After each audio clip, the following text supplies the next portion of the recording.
اللهم صل على محمد وآل محمد اللهم صل على محمد وآل محمد اعوذ باللہ من الشیطان اللعین الرجیم بسم اللہ الرحمن الرحیم الحمد للہ وکفا وسلام علی عبادہ الذین اصطفیٰ. درود بھیجئے محمد و آل محمد.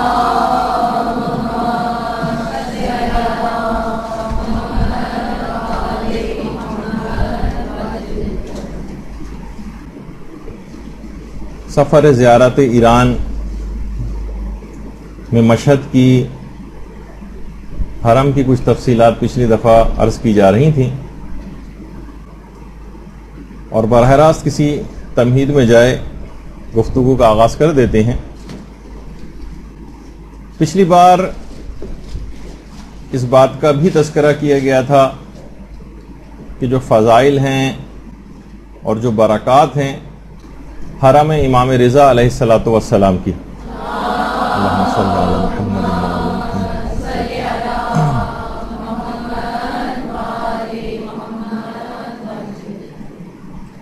کہ ہمارے چھٹے امام جعفر صادق علیہ السلام فرماتے ہیں اللہم صلی علی محمد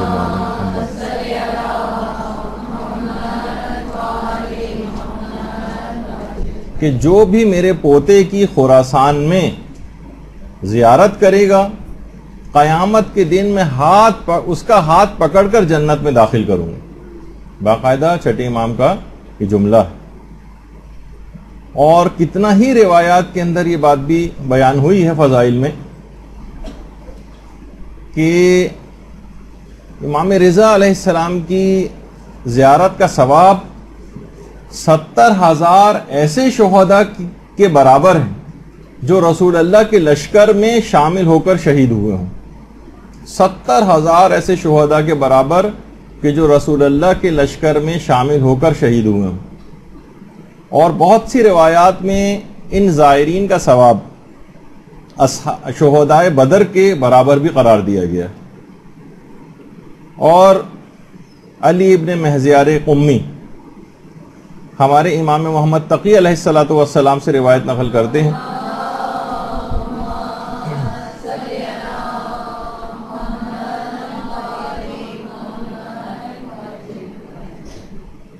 کہ پوچھا کہ مولا یہ بتائیے کہ ہمارے 8ویں امام کی زیارت کا کیا ثواب ہے؟ تو امام نے جملہ ارشاد فرمایا خدا کی قسم اس کے لیے جنت ہے، خدا کی قسم اس کے لیے جنت ہے. یعنی امام معصوم جو قسم کھائے بغیر بھی بات کر سکتا ہے اور اتنی ہی بات سچی سمجھی جائے گی، لیکن تاکید مزید کے لیے اطمینان قلب کے لیے باقاعدہ قسم کھا کر یہ بات کہی کہ اس شخص کے لیے جنت. دیکھیے امام رضا کا ایک لقب رؤوف بھی ہے. آیت اللہ محمد حسین طباطبائی فرماتے ہیں کہ سارے ہی آئمہ انتہائی شفیق اور مہربان. رؤوف مانے شفیق مہربان، مگر تمام آئمہ میں اپنے زائرین پر سب سے زیادہ شفیق اور مہربان وہ امام رضا علیہ السلام. اللہم صلی علی محمد وآل محمد. سب سے زیادہ شفیق اور مہربان تمام آئمہ میں اپنے زائرین کے حوالے سے وہ ہمارے 8ویں امام. اچھا اب دیکھیے کہ یہ جو سفر ہے سفر زیارت یہ برکات سے بھرپور ایک سفر ہے اور صرف یہ سفر کی حد تک بات نہیں رہتی. جو بھی اگر ایران سے سفر کر کے آ جائے اگر آپ اس سے پوچھیں تو اس کی سفر کی برکات اس کے بہت بعد تک چلتی رہتی. کتنی چیزیں تو میں نے وہاں سے واپس آ کر محسوس کی کہ 3-4 بہت سی ایسی خواہشیں یا دعائیں تھیں وہ آتے ہی پوری ہوئیں. تو بہرحال اس کی عجیب یعنی صرف اس سفر کے حد تک نہیں رہتا مسئلہ، بلکہ اس کے بعد کی تمام زندگی کے اندر بھی انسان اس کے اثرات محسوس کرتا ہے. اور فقط یہی نہیں بلکہ علماء فرماتے ہیں کہ اس سفر زیارت کی جو برکات ہیں اور فضائل ہیں یہ مرنے کے بعد قبر تک ساتھ چلتے ہیں، برزخ میں ساتھ ساتھ چلتے ہیں، قیامت میں ساتھ ساتھ چلیں گے. اس کے علاوہ پل صراط پر یا اس سے پہلے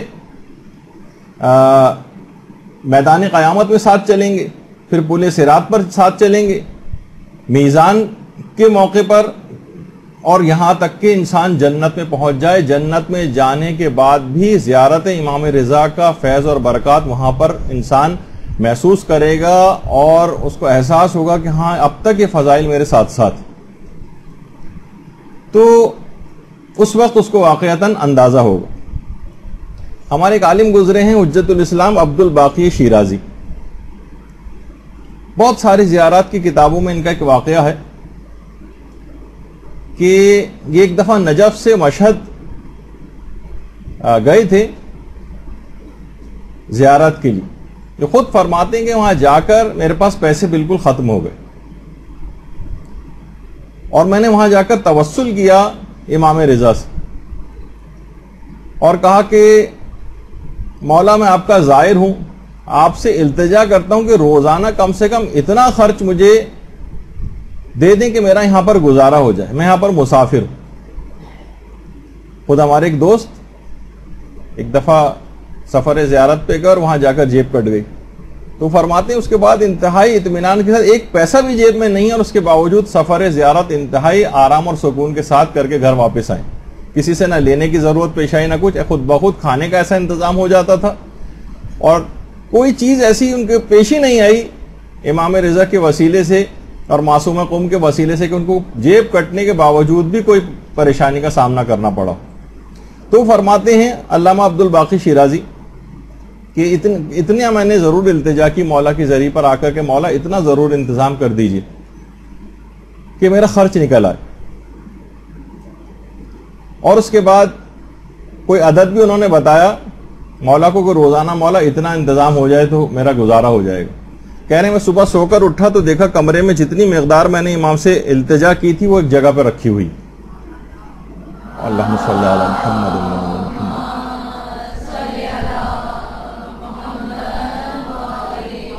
اور جو اس کے اندر زیادہ اہم بات ہے وہ یہ فرماتے ہیں کہ یہ بات پھر فقط سفر زیارت کی حد تک نہیں رہی،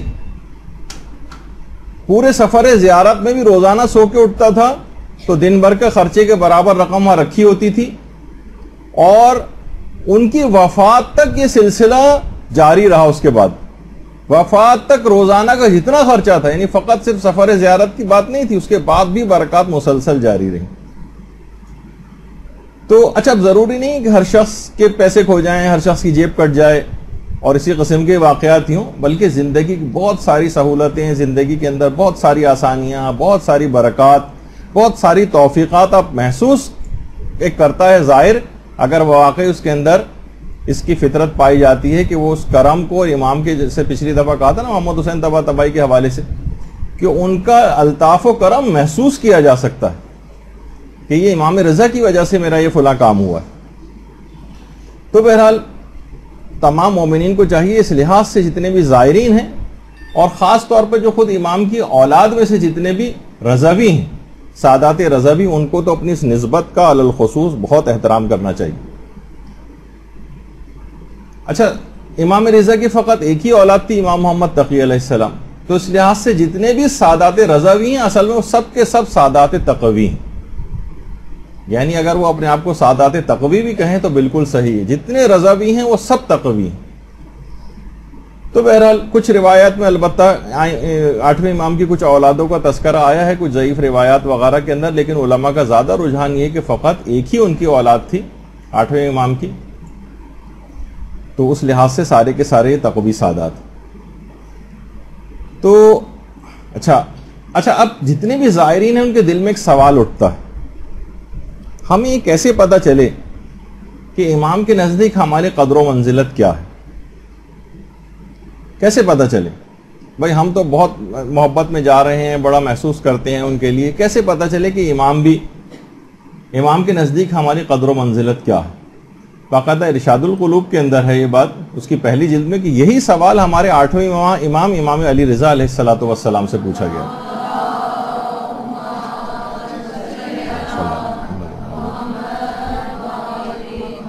کہ مولا آپ کے دل میں ہماری کس قدر و منزلت ہے؟ امام نے فرمایا یہ دیکھو کہ جس قدر میری قدر و منزلت تمہارے دل میں ہے بس اسی قدر تمہاری قدر و منزلت میرے دل میں.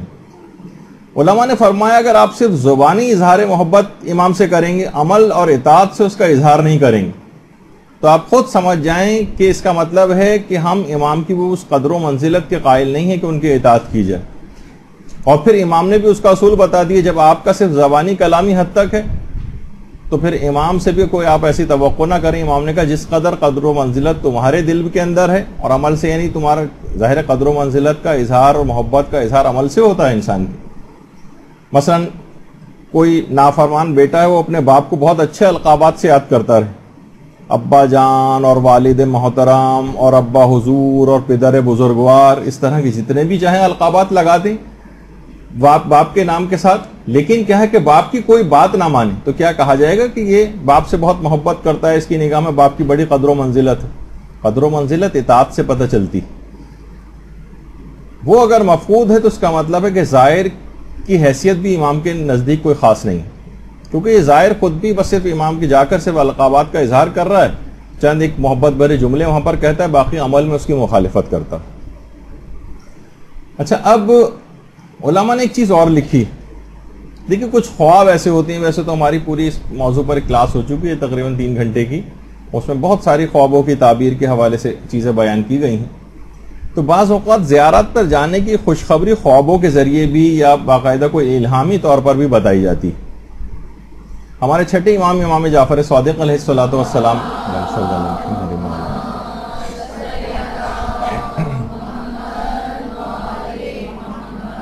فرماتے ہیں کہ اگر کوئی خواب میں یہ دیکھے کہ کوئی مردہ اسے سینے سے لگا رہا ہے تو یہ طول عمر کی علامت ہے.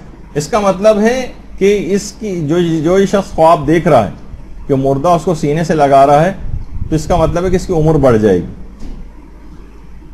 موسیٰ عطار امام کے ایک صحابی ہیں، وہ بہت گھبرائے ہوئے آئے امام کے پاس کہ مولا بڑی پریشان کن بات ہو گئی ہے میرے ساتھ، میں نے رات کو خواب میں اپنے مرحوم داماد کو دیکھا ہے کہ وہ آیا اور مجھے گلے لگا رہا ہے. اب میں ڈر گیا ہوں، مجھے تقریباً اطمینان اور یقین ہو چلا ہے کہ میری موت بہت قریب ہے. امام نے کہا ہرگز بھی ایسا نہیں، یہ تو طول عمر کی علامت ہے، یہ تو طول عمر کی علامت ہے. تو اچھا، اب یہ جو روایت ہے یہ کتاب دارالسلام کے اندر شیخ محمود میثمی عراقی نے بھی اس کو لکھا. امام نے یہ فرمایا کہ اچھا یہ بتاؤ کہ تمہارے داماد کا نام کیا ہے؟ اس نے کہا میرے داماد کا نام حسین. امام نے فرمایا اس تمہاری خواب کی تعبیر یہ کہ تم زندہ رہو گے اور تم امام حسین علیہ السلام کی زیارت سے بھی مشرف ہوگے. اللہم صلی علی محمد وعلی محمد.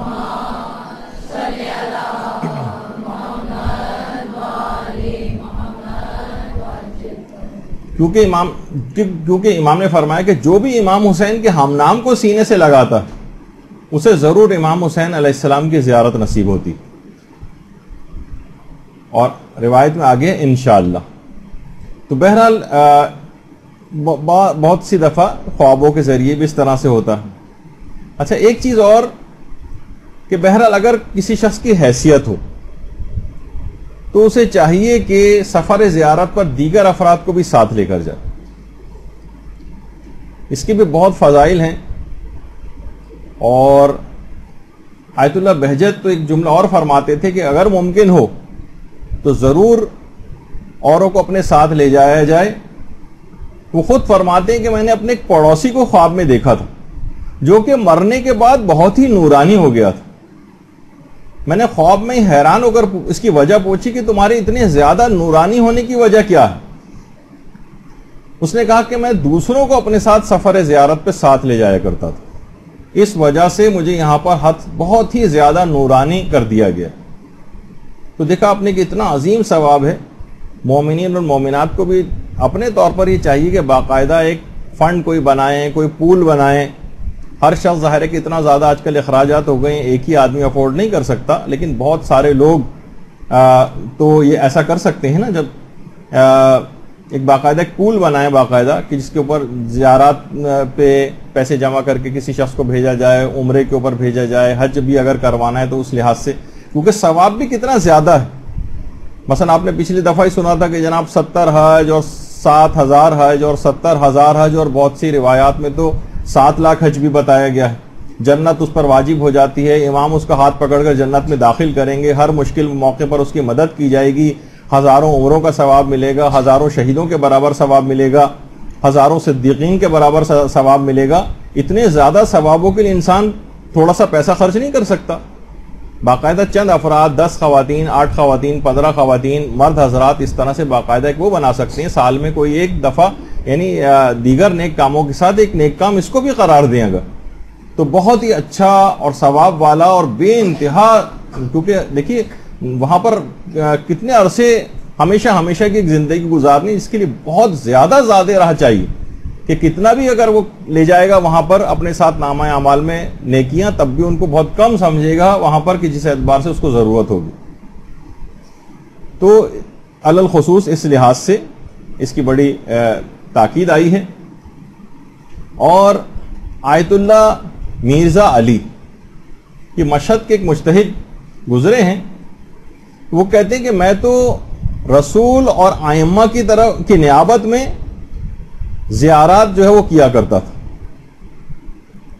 صرف خالی یہی نہیں کہ انسان اپنی ہی طرف سے، بلکہ جو بھی زیارت کر رہا ہے وہ دوسروں کے نیابت میں. وہ تو کہتے تھے کہ میں رسول کی طرف سے اور ائمہ کی طرف سے زیارات کیا کرتا تھا، اور میں نیت یہ کرتا تھا. اب دیکھیں مجتہدین کی جو نیت، اس کا جو بھی ثواب مجھ کو ملے گا وہ سارا ثواب ان افراد کو پہنچے جن کا کوئی بھی حق مجھ پر موجود ہے. دیکھیں کتنے حقوق ہمارے لوگوں کے ذمے ہوتے ہیں، کتنوں کی ہم غیبتیں کر دیتے ہیں، کتنوں پر الزامات لگا دیتے ہیں، کتنوں کے متعلق غلط بات کہہ دیتے ہیں، کتنوں کو دلوں کو ٹھیس پہنچا دیتے ہیں اپنے طرز عمل کی وجہ سے. تو وہ یہ کہتے تھے کہ میں یہ نیت کرتا تھا جس کا ذرہ برابر بھی مجھ پر حق ہے وہ سارے کا سارا ثواب میں ان کے نام کرتا ہوں، اور مجھے اس ثواب میں سے ایک ذرہ بھی نہیں چاہیے.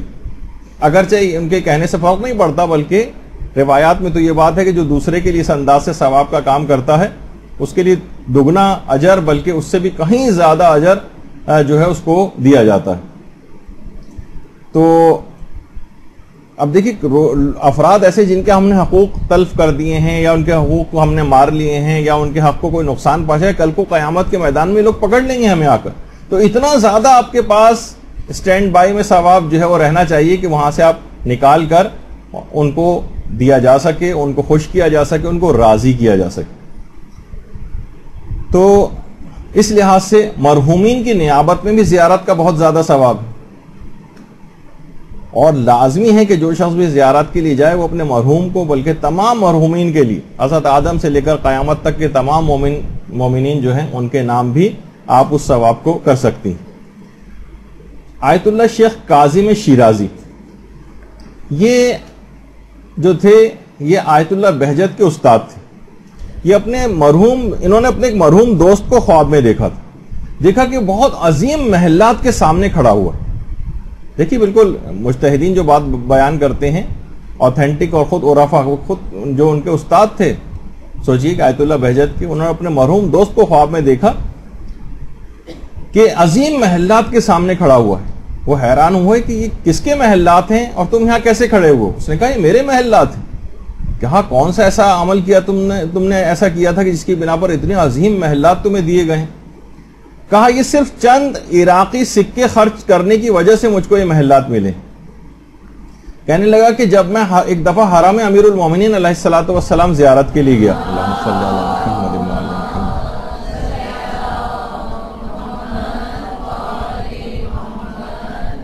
تو حرم کے باہر جو معاشقی جو مشق لے کر پھر رہے ہوتے ہیں اور مختلف لوگوں کو پانی پلا رہے ہوتے ہیں، میں نے چند عراقی سکے اس کو دیے اور کہا کہ میرے مرحومین کی طرف سے لوگوں کو پانی پلاؤ. اور یہ تمام عظیم محلات اس چند عراقی سکوں کو خرچ کرنے کی بنا پر مجھے دیے گئے کہ میں نے اپنے مرحومین کو یاد رکھا تھا وہاں. تو آپ نے دیکھا کہ بہرحال کتنا زیادہ ان کے عظیم ترین ان جگہوں پر مرحومین کی نیابت میں اعمال کو انجام دینے کے ثواب. جب ایک دفعہ پہلے بھی جب ہماری مسائل کی کلاس ہو رہی تھی تو اس میں یہ بات بھی بتائی تھی کہ اپنے واجبات کا بھی ثواب اور اپنے مستحبات کا بھی ثواب تمام کا تمام اپنے مرحومین بلکہ زندہ اور مردہ سب کے نام کیا جا سکتا ہے. اور یہی وجہ ہے کہ ہمارے چھٹے امام جعفر صادق علیہ الصلوۃ والسلام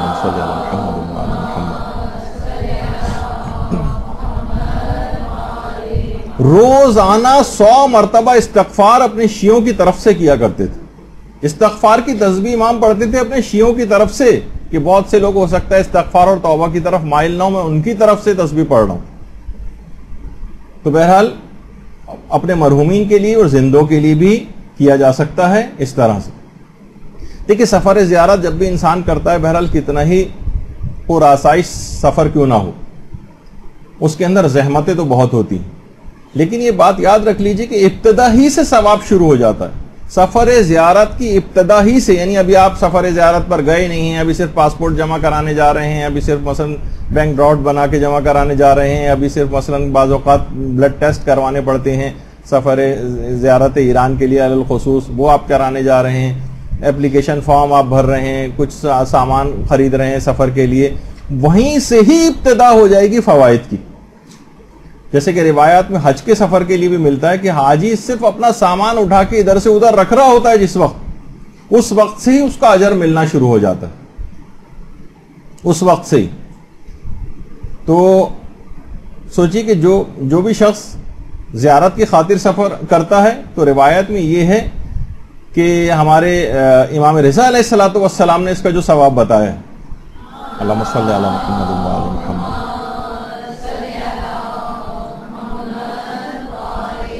کہ جو زیارت کی خاطر اپنے سفر کی تیاری کر رہا ہوتا ہے, خدا اس کی دعاؤں کو قبول کرنے لگتا ہے اور اس کے اسی وقت گناہ بخش دیے جاتے ہیں. ابھی زیارت پہ گیا بھی نہیں ہے, ابھی سے ہی مستجاب الدعوات ہو جاتا ہے, اور اس وقت سے ہی پروردگار اس کے تمام گناہوں کو بخش دیتا. یہی وجہ ہے کہ پچھلی دفعہ میں نے بتایا تھا جب وہاں پہنچتا ہے کہ وہ جنت کے ٹکڑے میں اس کو جانا ہے, کوئی گناہگار جا نہیں سکتا, تو اس کے تمام گناہ معاف کیے جاتے ہیں. اور امام محمد تقی علیہ الصلوۃ والسلام یہ جملہ ارشاد فرماتے ہیں, اللہم صلی علی محمد کہ جو بھی میرے والد کی زیارت کے لیے سفر کرتا ہے, راستے میں خواہ اس کو شدید گرمی کا سامنا کرنا پڑے, بہت زیادہ شدید گرمی, عام طور پہ ایسے دنوں میں سفر کرنا جس میں ابھی میں ہی گیا تو اس کے اندر قم میں خاص طور پر بڑی شدید گرمی تھی, اور مشہد میں بھی کسی حد تک رہی, اس کے بعد کچھ سردی ہونے لگی تھی وہاں پر. خواہ شدید گرمی ہو خواہ شدید سردی ہو, امام فرماتے ہیں, یا اس کو بارش کی تکلیف اٹھانی پڑے, پروردگار ان تکلیفوں کے عوض آتش جہنم کو اس پر حرام قرار دے دیتا ہے. ورنہ انسان اندازہ کرے جو اس کے گناہ ہیں, جس کا لازمی نتیجہ آخرت میں عذابوں کو بھگتنا ہے اور نار جہنم کو برداشت کرنا ہے جہنم میں, پروردگار آتش جہنم کو اس پر حرام قرار دیتا ہے. یعنی یہ جو گرمی جس سے وہ پریشان ہو رہا ہے, یہ بہت معمولی گرمی ہے, اس آتش جہنم کے مقابلے میں وہ حرام ہو رہی. شدید سردیوں کا سفر اس کو کرنا پڑ رہا ہے, اور سردی وہ برداشت کر رہا ہے امام کی زیارت کے لیے, آتش جہنم اس پر حرام ہو رہی. اسی طریقے سے بارش وغیرہ کی سختی. تو ظاہر ہے کہ پھر اب جو بھی زائرین وہاں جائیں, کوشش یہ کریں کہ وہ سفر زیارت کی جو مصیبتیں اور تکالیف ہیں اس پہ شکایت بھی نہ کریں, اور نہ ہی کسی سے اس کا کوئی ذکر کریں. البتہ کاروانوں کے جو مسئولین ہیں, اپنی نااہلی کو چھپانے کے لیے یا مثلاً پیسے بچانے کے لیے, وہ ان تمام حدیثوں سے فائدہ نہ اٹھائیں کہ بھائی اتنا زیادہ تکلیفوں کو برداشت کرنے کا ثواب ہے تو آپ تکلیفیں برداشت کیجیے. تو اپنی نااہلی کی وجہ سے یا پیسہ بچانے کی وجہ سے زائرین کو تکلیفوں کے اندر نہ ڈالیں. تو بہرحال اچھا, اب جو اتنا زیادہ ثواب بتایا گیا ہے کہ امام رضا علیہ الصلوۃ والسلام کی زیارت میں کتنا ثواب ہے, پچھلی بار بھی آپ نے سنا اور اس بار بھی. یہی سوال شاہ عبد العظیم, جن کی تہران کے اندر زیارت ہے, انہوں نے امام محمد تقی علیہ السلام سے یہ سوال پوچھا, عیون اخبار الرضا کی جو روایت, کہ مولا میری سمجھ میں نہیں آ رہا ہے کہ میں طوس میں آپ کے والد کی زیارت کے لیے جاؤں یا کربلا امام حسین علیہ السلام کی زیارت کے لیے جاؤں. امام نے کہا رکو. امام اندر گئے, باہر آئے تو چہرہ آنسوؤں سے تر تھا. ایسا لگا کہ امام اس بات کو برداشت نہیں کر سکے, دل بھر آیا, اور گویا ایک لحاظ سے ایک دل کا غبار دور کرنے کے لیے, رونے کے لیے گھر کے اندر تشریف لے گئے. بہرحال واپس آئے تو چہرہ آنسوؤں سے تر تھا, اور ایک جملہ کہا, 8ویں امام کی اس مظلومیت کو یاد کیا اور کہا کہ زوار قبر ابی عبداللہ علیہ السلام کثیرون و زوار قبر ابی بطوس قلیلون. کربلا میں امام حسین کی قبر کی زیارت کرنے والے تو بہت زیادہ ہیں، طوس میں میرے والد گرامی کی قبر کی زیارت کرنے والے بہت کم. یعنی اس وجہ سے بھی اس کا ثواب بہت زیادہ رکھا گیا ہے کہ وہاں تو امام حسین کی قبر کی زیارت کے لیے تو بہت افراد ویسے ہی چلے جاتے ہیں.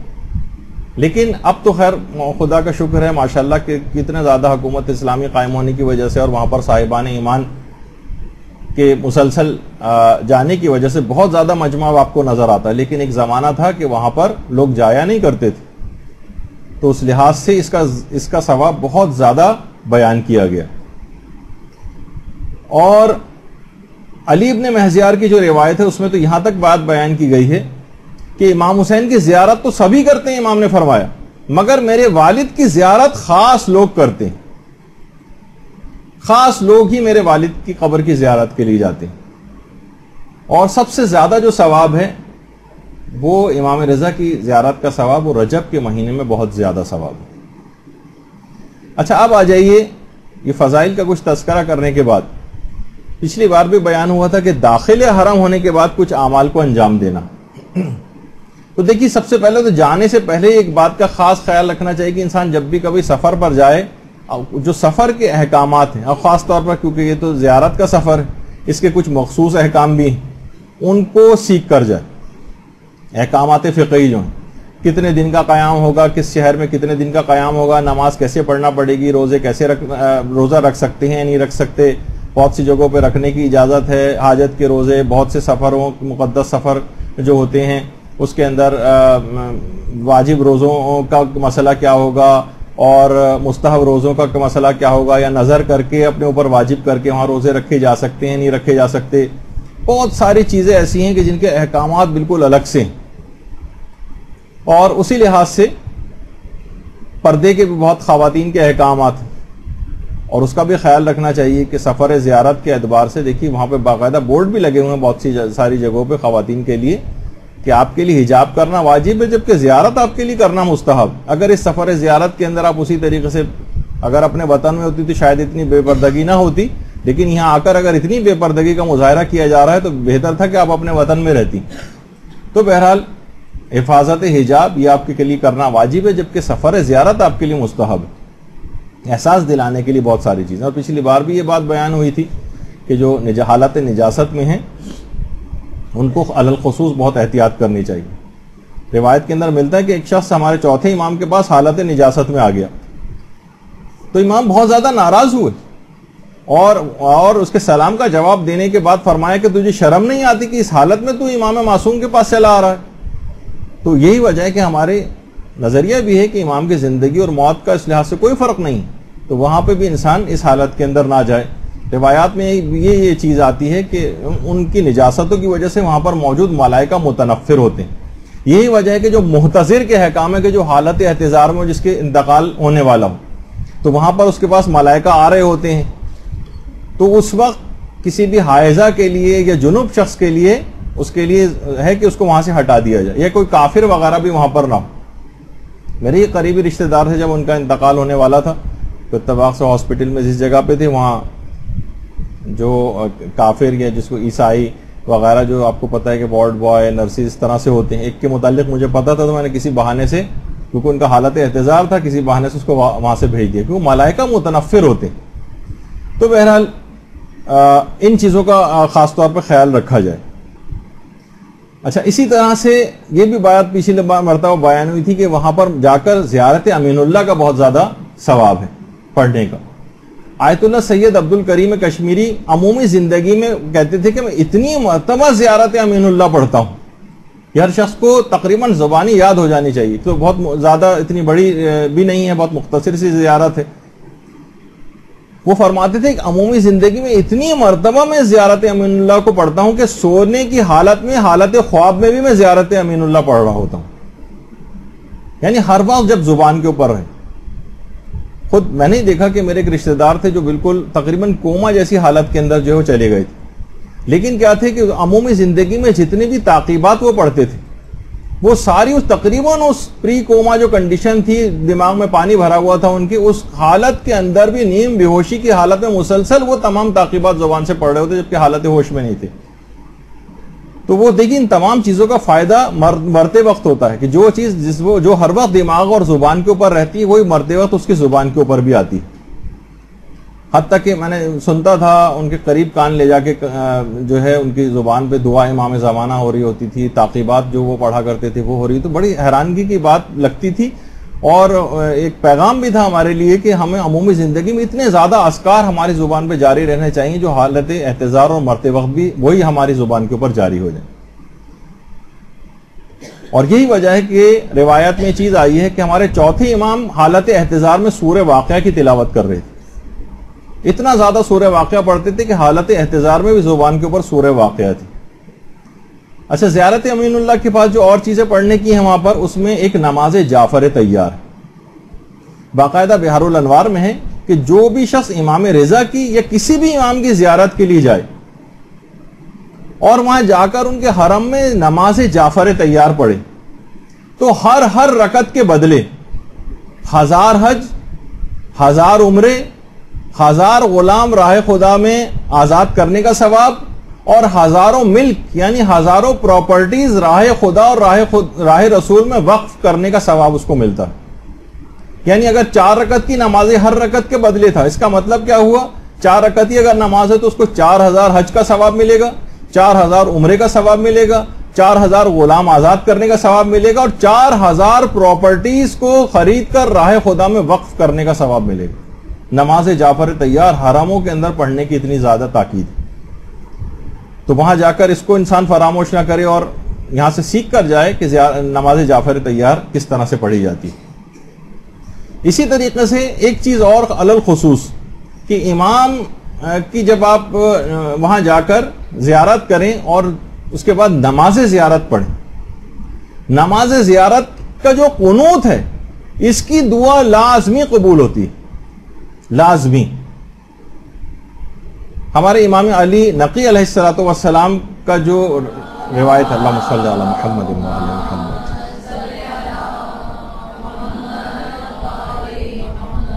اور یہ روایت مفاتیح الجنان میں بھی کہ جو بھی ہمارے جد علی رضا علیہ السلام کی قبر کی زیارت اس حال میں کرے کہ اس نے غسل کیا ہوا ہو، پھر وہ زیارت کرے اور قبر کے سرانے کھڑے ہو کر 2 رکعت نماز پڑھے، اس کے قنوت میں جو حاجت بھی طلب کرنا چاہے وہ حاجت طلب کرے، وہ ضرور مستجاب ہوگی. تو جس حد تک بھی قبر امام کے قریب کھڑے ہو کر جو بھی قریب ترین جگہ آپ کو نماز پڑھنے کے لحاظ سے ملے وہاں پر اگر آپ اس نماز زیارت کو پڑھیں اور اس کے قنوت میں خاص طور پر جتنی بھی قنوت کی دعائیں آپ کو یاد ہوں اور اردو میں بھی جتنی بھی آپ اور جو دعائیں اپنے ساتھ لے کر وہاں پر جائیں ان سب کو اس نماز زیارت کے قنوت میں مانگیں. خاص طور پہ نماز زیارت بھی اور اس کے علاوہ بھی اگر کوئی 2 رکعت نماز بعد میں بھی کبھی آپ آئیں اور وہاں پر آ کر پڑھیں تو اس کے قنوت میں علی الخصوص وہ بہت زیادہ مجرب. اور علماء یہ بھی بات فرماتے ہیں کہ علی الخصوص وسعت رزق کی دعا ضرور کی جائے، اپنے رزق کو وسیع ہونے کی دعا. یہ قبور ائمہ کے قریب خصوصیت رکھتی، خاص قبولیت رکھتی. باقاعدہ تحفہ العقول میں امیر المومنین علیہ السلام کی یہ حدیث موجود. درود بھیجیے، اللہم صلی اللہ علیہ وسلم.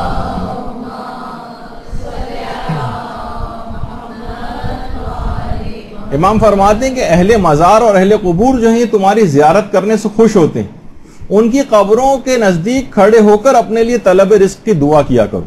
کہ باقاعدہ امیر المومنین کا جملہ ہے. تو سوچیے جو عام قبور مومنین کے گرد کھڑے ہو کر اپنے رزق کی وسعت کے لیے دعا کرنا مجرب ہے تو ائمہ کے روضوں پر ان کی قبر کے نزدیک کھڑے ہو کر اس کی کتنی تاکید ہوگی. تو ایک تو یہ وہاں جا کر کیا جائے. اس کے علاوہ ایک اور ہے زیارت جامع کبیرہ. یہ پچھلی مرتبہ بھی عرض کیا تھا لیکن جلدی میں اتنی بات اس کے سلسلے میں بیان نہیں ہوئی تھی کہ علامہ تقی مجلسی جو کہ علامہ مجلسی کے والد تھے وہ فرماتے ہیں کہ میں نے ایک سچے خواب میں دیکھا ہے، سچے خواب میں میں نے امام رضا علیہ السلام کی زیارت کی. اللہم صلی علی محمد.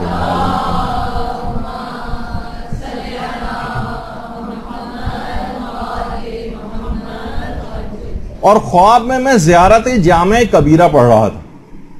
امام رضا نے مجھے زیارت جامع کبیرہ پڑھ کر 2 مرتبہ شاباش دی, 2 مرتبہ. اور باقاعدہ اس کو روضۃ المتقین جو مولانا اظہر الفقی کی شرح ہے اس کی 5ویں جلد میں تقی مجلسی کے لحاظ سے اور نسیم معرفت میں حسین گنجی نے بھی اس بات کو لکھا. اور یہ ایک ایسی زیارت ہے زیارت جامع کبیرہ کہ ہمارے امام زمانہ علیہ الصلوۃ والسلام نے صلی اللہ محمد وعلی محمد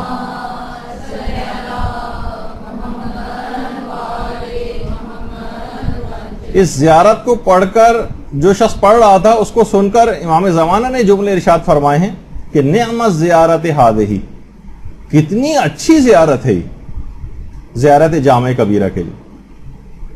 تو دیکھیے جتنی بھی دعائیں آپ کریں گی اور ان تمام زیارتوں سے بھی توسل کیا جاتا ہے, تو عام زندگی میں بھی آپ کوشش کریں کہ جتنی بھی دعائیں آپ کریں اس میں امام رضا علیہ السلام کا توسل اور الخصوص شہزادی فاطمہ الزہرا سلام اللہ علیہ کا توسل.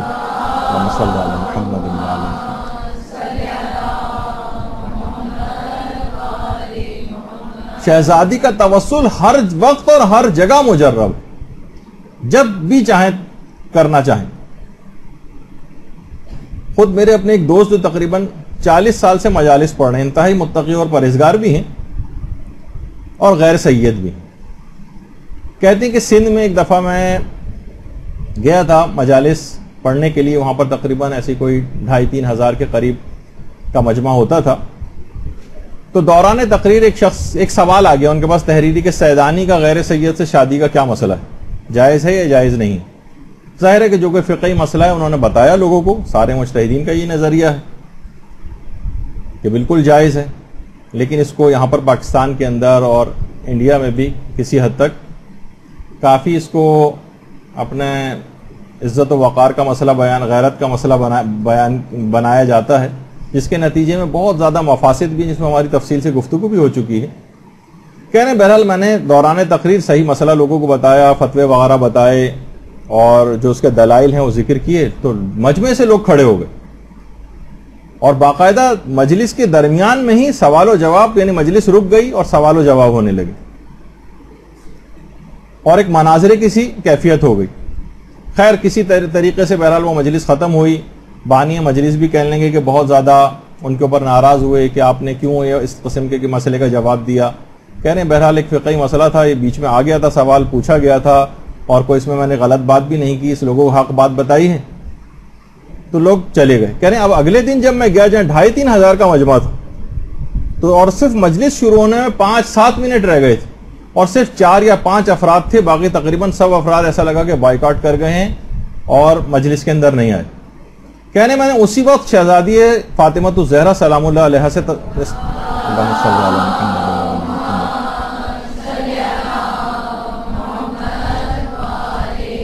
ان سے توسل کیا اور استغاثہ کیا. دیکھیں کوئی شخص بھی کسی جگہ جاتا ہے, مہمان بھی ہے, اتنا زیادہ مجمع جب کہ پہلے موجود رہا ہو, کتنی اس کی لحاظ سے بے عزتی بھی ہے کہ بعد میں لوگ اس کو سننے سے انکار کر دیں. کہنے میں نے اس وقت استغاثہ کیا شہزادی سے کہ میں نے آپ کی بیٹیوں کے جائز حق کی بات کی ہے, میں نے کوئی ناجائز بات تو نہیں کہی تھی. سارے مجتہدین کا بھی یہی فتاوی ہیں, سارے دلائل بھی یہی ہیں, اسلام کا ایک حقیقی مسئلہ بیان کیا, اب آپ جانیں اور یہ مجلس جانے. کہنے صرف 5 یا 7 منٹ مجلس کے اندر رہ گئے تھے کہ اچانک سے ایسا لگا کہ گاڑیوں پہ گاڑیاں لوگ آنے لگے اور پچھلی سابقہ مجلس سے بھی زیادہ اس مجلس کے اندر رش ہو گیا, تقریباً 3,000 سے زیادہ اوپر تعداد پہنچ گئی.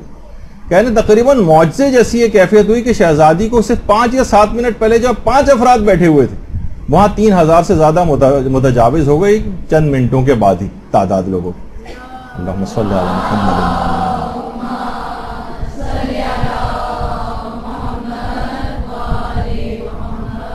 تو آپ نے دیکھا کہ بہرحال جب دل سے پکارا جاتا ہے, جب واقعتاً توسل کیا جاتا ہے, تو اسی طرح سے اس کے نتائج بھی نکلتے ہیں. اور ایک چیز اور ذرا جو اس لحاظ سے حیران کن بھی ہے کہ شہزادی کا توسل قوت حافظہ میں ترقی کے لیے بڑا مجرب, الخصوص جس کو اپنا حافظہ قوی کرنا ہو, وہ شہزادی کا توسل اختیار کرے.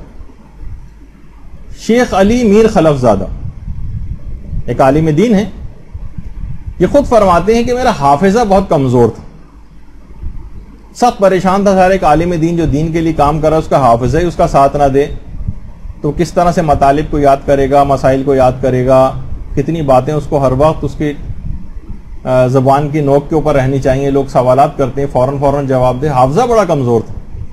کہہ رہے میں نے بہت دل کے ساتھ شہزادی سے توسل کیا، اور اس کے بعد توسل کے بعد جب میں سویا تو میں نے دیکھا کہ شہزادی فاطمہ الزہرا سلام اللہ علیہا تشریف لائیں.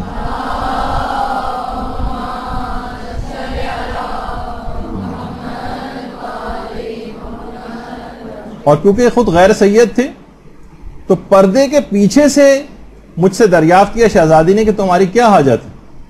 کہا شہزادی میں اپنے حافظے کی کمزوری سے بہت پریشان. تو شہزادی نے ایک طریقہ بتایا اور کہا کہ آج کے بعد کبھی بھی ٹھنڈے پانی سے وضو نہ کرنا کیونکہ یہ حافظے میں کمی کا ایک سبب ہے. بس اتنا بتایا ہے. تو بہرحال بعض اوقات ہم دیکھتے ہیں کہ بہت زیادہ ٹھنڈا پانی ہے تو انہوں نے کہا کہ عام یعنی اگر کوشش کریں کہ عام طور پر عام پانی جو ہو بالکل جو ٹیپ واٹر جسے کہا جاتا ہے اس سے جو ہے وہ وضو کیا جائے تو زیادہ بہتر. حافظے میں کمی کے لحاظ سے اس میں کمی کا ایک سبب بتایا ٹھنڈے پانی سے وضو کرنا. کہنے اس کے بعد سے انہوں نے اس کو ٹھنڈے پانی سے وضو کو ترک کیا اور اس کے بعد حافظہ قوی ہوتا چلا گیا.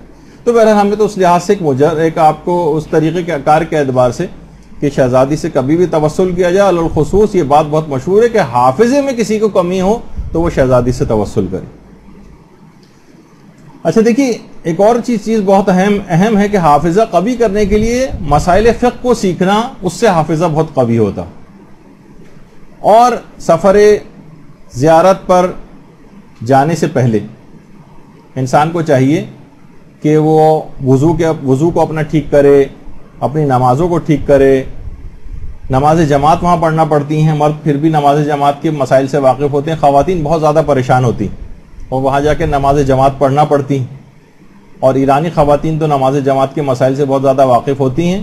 تو جب وہاں پاکستانی خواتین کو اس کی خلاف ورزی کرتا دیکھتی ہیں تو بہت تاثر ذرا غلط پڑتا ہے کہ پاکستانی خواتین ہیں، یہ بالکل اس کا مطلب ہے کہ یہ ان مسائل سے واقف نہیں ہوں گی. تو ایک بے عزتی ایک لحاظ سے ملک کی ہوتی ہے. تو کوشش کریں کہ آپ نماز جماعت کے بھی کچھ احکام یہیں سے ہی آپ سیکھ کر جائیں. اچھا اب آ جائیے اندرون حرم کی جو زیارات ہے. اندرون حرم اس میں صحن انقلاب میں ایک شفا کی جالی پنجرہ فولادی جسے کہا جاتا ہے شفا کی، یہ وہاں پر ہے. اور یہی وہ جگہ ہے کہ جہاں پر اب تو خیر نہیں ہوتا ایسا، اب اس پہ پابندی لگ گئی ہے، ورنہ لوگ یہاں پر آ کر باندھ دیا کرتے تھے اپنے مریضوں کو. باقاعدہ زنجیروں سے باندھا کرتے تھے، رسیوں سے باندھا کرتے تھے کہ جب تک یہ شفا یاب نہیں ہوگا اسے نہیں لے جائیں گے. تو بہرحال اب ایسا نہیں ہے. اس شفا کی جالی کے پاس انسان جو ہے وہاں جائے، اپنے جسم کو لگائے، مریض ہو تو وہ، ورنہ اگر اس کا کوئی کپڑا یا اس طرح سے بھی کوئی چیز ہو تو برکت کے حوالے سے اس کپڑے کو اس یہاں کی شفا کی جالی سے جو ہے مس کر کے یا اس مریضی کو لے جایا جائے. تو اس کے بہت اثرات وہاں پر نوٹ کیے گئے.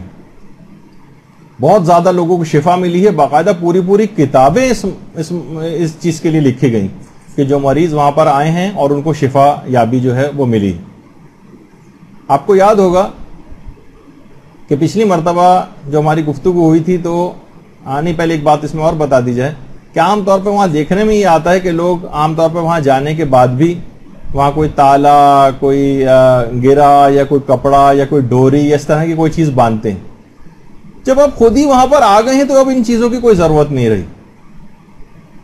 ہاں البتہ کوئی مریض نہیں پہنچ سکا ہو اس کے لیے کوئی اپنے اعتبار سے اپنے دل کو اطمینان کے لیے آپ کو اس کے ٹوکن کے طور پر کہ ہم نے کہ ہماری یہ حاجت پوری ہو جائے تو ایک الگ بات ہے. لیکن اپنے لیے جو زیارتیں آ کر رہے ہوں، اپنی دعائیں مانگ رہے ہوں، وہاں جانے کے بعد اس کو باندھنے کی کوئی ضرورت نہیں.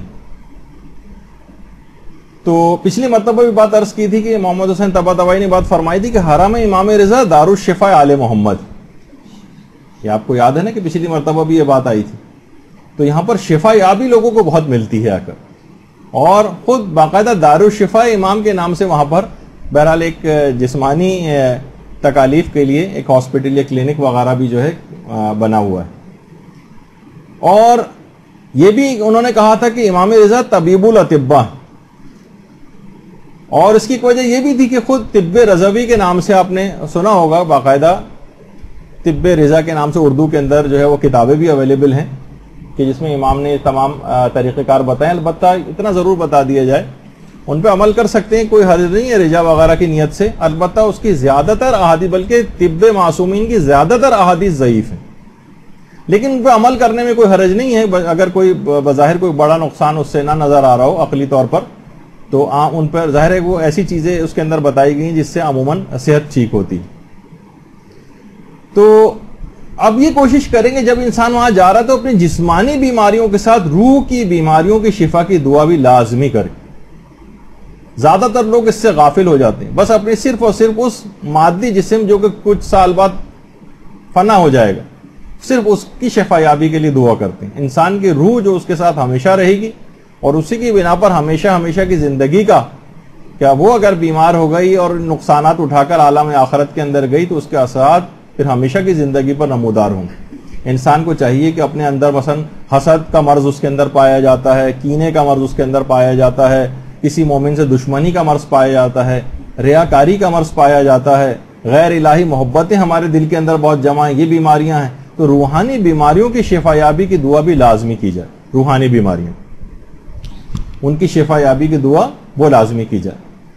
اچھا، جب بھی یہاں پر جسمانی اعتبار سے امام کے حرم میں جب بھی کوئی شفا یابی کسی کو نصیب ہوتی، اسی وقت ایک نقار خانہ ہے وہاں پر نقارہ بجایا جاتا ہے اگر کسی کو شفا یابی ملتی.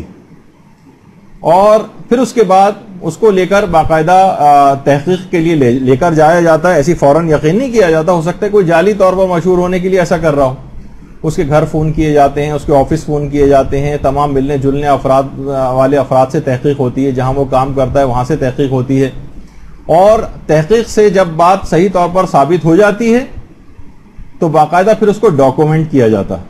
باقاعدہ لوگوں میں اس کی رپورٹس کو لایا جاتا ہے. اکثر علماء ایسے مریضوں کو باقاعدہ تعارف بھی کراتے ہیں، دیکھیں لا علاج قرار دیا گیا تھا، یہ اس کی ساری رپورٹس تھیں، اور اس کے بعد ہی اس انداز سے یہاں پر امام کس سے توسل کے ذریعے اس کو شفا ملی. اور پھر اس کو اور اس کے گھر والوں کو 15 روز کے لیے حرم امام رضا بلوایا جاتا ہے. وہاں باقاعدہ طور پر امام رضا کا مہمان ان کو قرار دے کے ان کا سارا خرچہ بھی اٹھایا جاتا ہے. اللہم صلی علی محمد.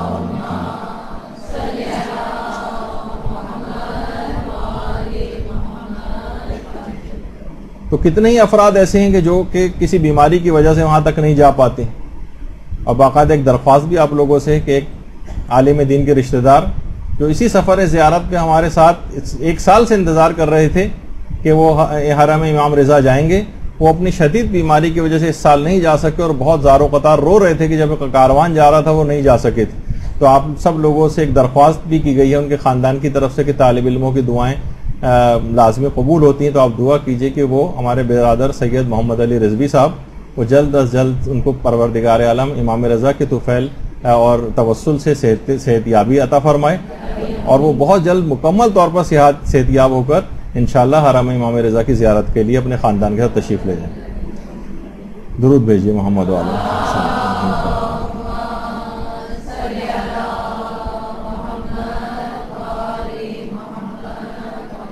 اچھا، پھر شفا ہی کے اعتبار سے وہاں پر شفا کا ایک پانی کا ایک ذریعہ بھی ہے حرم میں جس کو سقا خانہ اسماعیل طلائی کہا جاتا ہے. یہ اسی شفا والی جالی کے بالکل سامنے ہے صحن انقلاب میں. اور اس کا جو پانی جو بھی آ کر پیتے ہیں اور شفا کی نیت سے پانی پیتے ہیں، پانی اس کا بہت ہی زیادہ شفا بخش ہے. اور اس کو سقا خانہ اسماعیل طلائی کہا جاتا ہے. اور امام کی ذریعہ مقدس، یہ قبر امام اور اس کی ذریعے درود بھیجیے محمد علیہ وسلم صلی اللہ علیہ وسلم.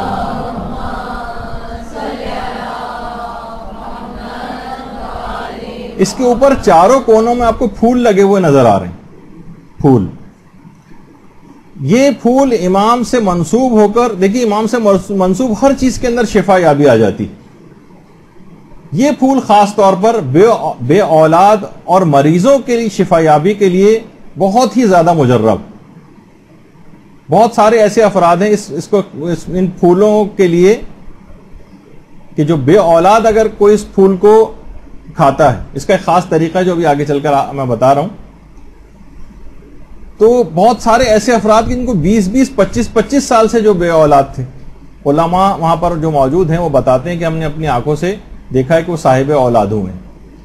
اس پھول کو کھایا جاتا ہے اور اس کا ایک خاص طریقہ ہے کہ بے اولاد اشخاص جو ہیں وہ ہر مہینے 3 روزے رکھیں اور 3 مہینے تک ایسا کریں، اور افطار میں شوہر و بیوی دونوں وہ پھول کھائیں. تو اچھا، جو بیمار ہیں ان کے لیے تو بیماری میں تو خیر روزہ نہیں ہے، وہ شفا یابی کی نیت سے ویسے ہی اس کو کھا سکتے ہیں. البتہ جو طلب اولاد کے لیے ہیں وہ ہر مہینے 3 روزے رکھیں، جن کو ایک ساتھ بھی رکھنا ضروری نہیں ہے، وقفے بھی دیے جا سکتے ہیں. ایک مہینے میں 3 روزے اور 3 مہینے تک ایسا کیا جائے، اور جس دن وہ روزہ رکھیں اس دن کے افطار میں اس پھول کا کچھ حصہ جو ہے وہ کھایا جائے. تو دیکھیے، البتہ یہ کسی کتاب کے اندر نہیں ہے یہ چیز، نہ کوئی قرآنی آیت ہے نہ کوئی حدیث ہے، لیکن علماء کے اپنے تجربات کے اندر ہے، جو لوگوں نے اس کو دیکھا ہے کہ باقاعدہ اس پھول کے اندر یہ تاثیر آ گئی. اور یہ پھول آستان قدس رضوی جو ہے، یہ خود پھول وہاں سے مہیا کیے جاتے ہیں، اور بعض اوقات یہ پھول باہر سے بھی لائے جاتے ہیں، اور اس کے بعد اس کے 4 گلدستے بنائے جاتے ہیں. 4 گلدستے، اور ان 4 گلدستوں میں تقریباً ہر گلدستے کا وزن 10 کلو کے برابر ہوتا ہے، یعنی جتنے اس کے اندر پھول ہوتے ہیں 10 کلو. اور روزانہ صحن رضا جو صحن ہے باقاعدہ، اس میں یہ پھول پہلے تو یہاں پر قبر امام کے اوپر زری کے اوپر لا کر رکھے جاتے ہیں. 24 گھنٹے پھول یہاں پر رہتے ہیں، اور اس کے بعد پھر اگلے دن اچھا علماء ان پھولوں کو وہاں پر لگاتے ہیں، بعض اوقات خدام بھی لگاتے ہیں، لیکن بعض اوقات علماء خود ان پھولوں کو زری کے اوپر لگاتے ہیں. اور پھر اگلے دن صبح تقریباً 7:30 بجے یا 8 بجے کے قریب حرمی میں ایک جگہ مخصوص ہے کہ جہاں پر باقاعدہ پہلے تلاوت قرآن ہوتی ہے، پھر کچھ ذکر ہوتے ہیں، پھر توسل کیا جاتا ہے معصومین سے، اس کے بعد ایک لمبی قطار ہوتی ہے جو ان پھولوں کو لے کر لوگ لے کر جاتے ہیں. ان میں یہ پھول تقسیم کیے جاتے ہیں. جو شخص بھی مکمل اعتقاد اور یقین کے ساتھ ان پھولوں کو اس طریقے کار سے کھائے گا، بہت زیادہ مجرب ہے کہ اس کی وہ دعا خاص طور پہ طلب اولاد کے لیے اور امراض کی شفا کے لیے بڑا مجرب. علماء وہاں پر یہ بات بیان فرماتے ہیں کہ اگر کوئی شخص اس کو اعتقاد نہ ہو، پورا قرآن بھی گھول کر پلا دیا جائے تو کوئی فائدہ، کوئی اثر اس کے اوپر نمودار ہوتا نظر نہیں آتا. لیکن اعتقاد سے کوئی اگر اس پھول کو لیتا ہے تو اس کی شفا یابی کی اور اس طلب اولاد کے لیے خاص طور پر اس کے بڑے زبردست نتائج اور اثرات ہیں. اچھا دیکھیے، اعتقاد اتنا ضروری کہ خود پیغمبر اسلام ہی جملہ ارشاد فرماتے ہیں، پیغمبر ختمی مت اللہم صلی علی محمد وعلی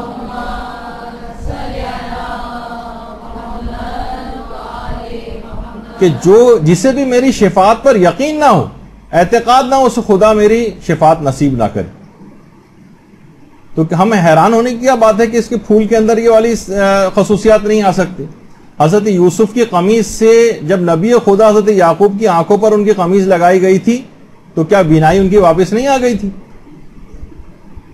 تو بہرحال امام رضا کی زری سے مس ہونے کے بعد ان پھولوں کے اندر اگر یہ خصوصیات آ جائیں تو اس کے اندر کوئی ایسی تعجب خیز بات نہیں. اور دیگر ائمہ کے ذریعوں کے اوپر بھی، خود امام رضا کی بھی اور دیگر ائمہ کے ذریعوں کے اوپر بھی یہ پھول لگے ہوتے ہیں، اور انشاءاللہ اس نیت سے وہاں سے بھی اگر لے کے کوئی شخص کھائے تو اس کو بھی یہی فائدے ملتے ہیں. اور صرف یہ نہیں ہے، بلکہ آپ نے دیکھا ہوگا کہ جو ایک فیدر ڈسٹر جو وہاں کے ان کے ہاتھ میں ہوتا ہے خدام کے، جو بیمار وہاں نہیں آ سکتے، اور عام طور پر اس سے ڈسٹنگ وغیرہ بھی ہوتی ہے اور وہاں پر بہت زیادہ اس کا استعمال ہوتا ہے، امام کے ذریعے سے بھی بار بار لگتا ہے، تو باقاعدہ جو مریض وہاں نہیں آ سکتے، آئی سی یو میں ہوتے ہیں اس طرح سے، تو باقاعدہ خدام وہاں جا کر اس فیدر ڈسٹر کو ان مریضوں کے اوپر اس انداز سے لگاتے ہیں اور ان کو بھی شفا یابی نصیب ہوتی. دیکھیے، امام کی ہر وہ چیز جس سے امام کا ایک تعلق اور نسبت قائم ہو جائے، یعنی خود علماء بھی جاتے ہیں باقاعدہ آستانہ قدس رضوی کی بہت سارے تبرکات لے کے ان مریضوں کے پاس ہسپتالوں میں لے جا کر بھی شفا یابی کے لیے کام کیے جاتے ہیں.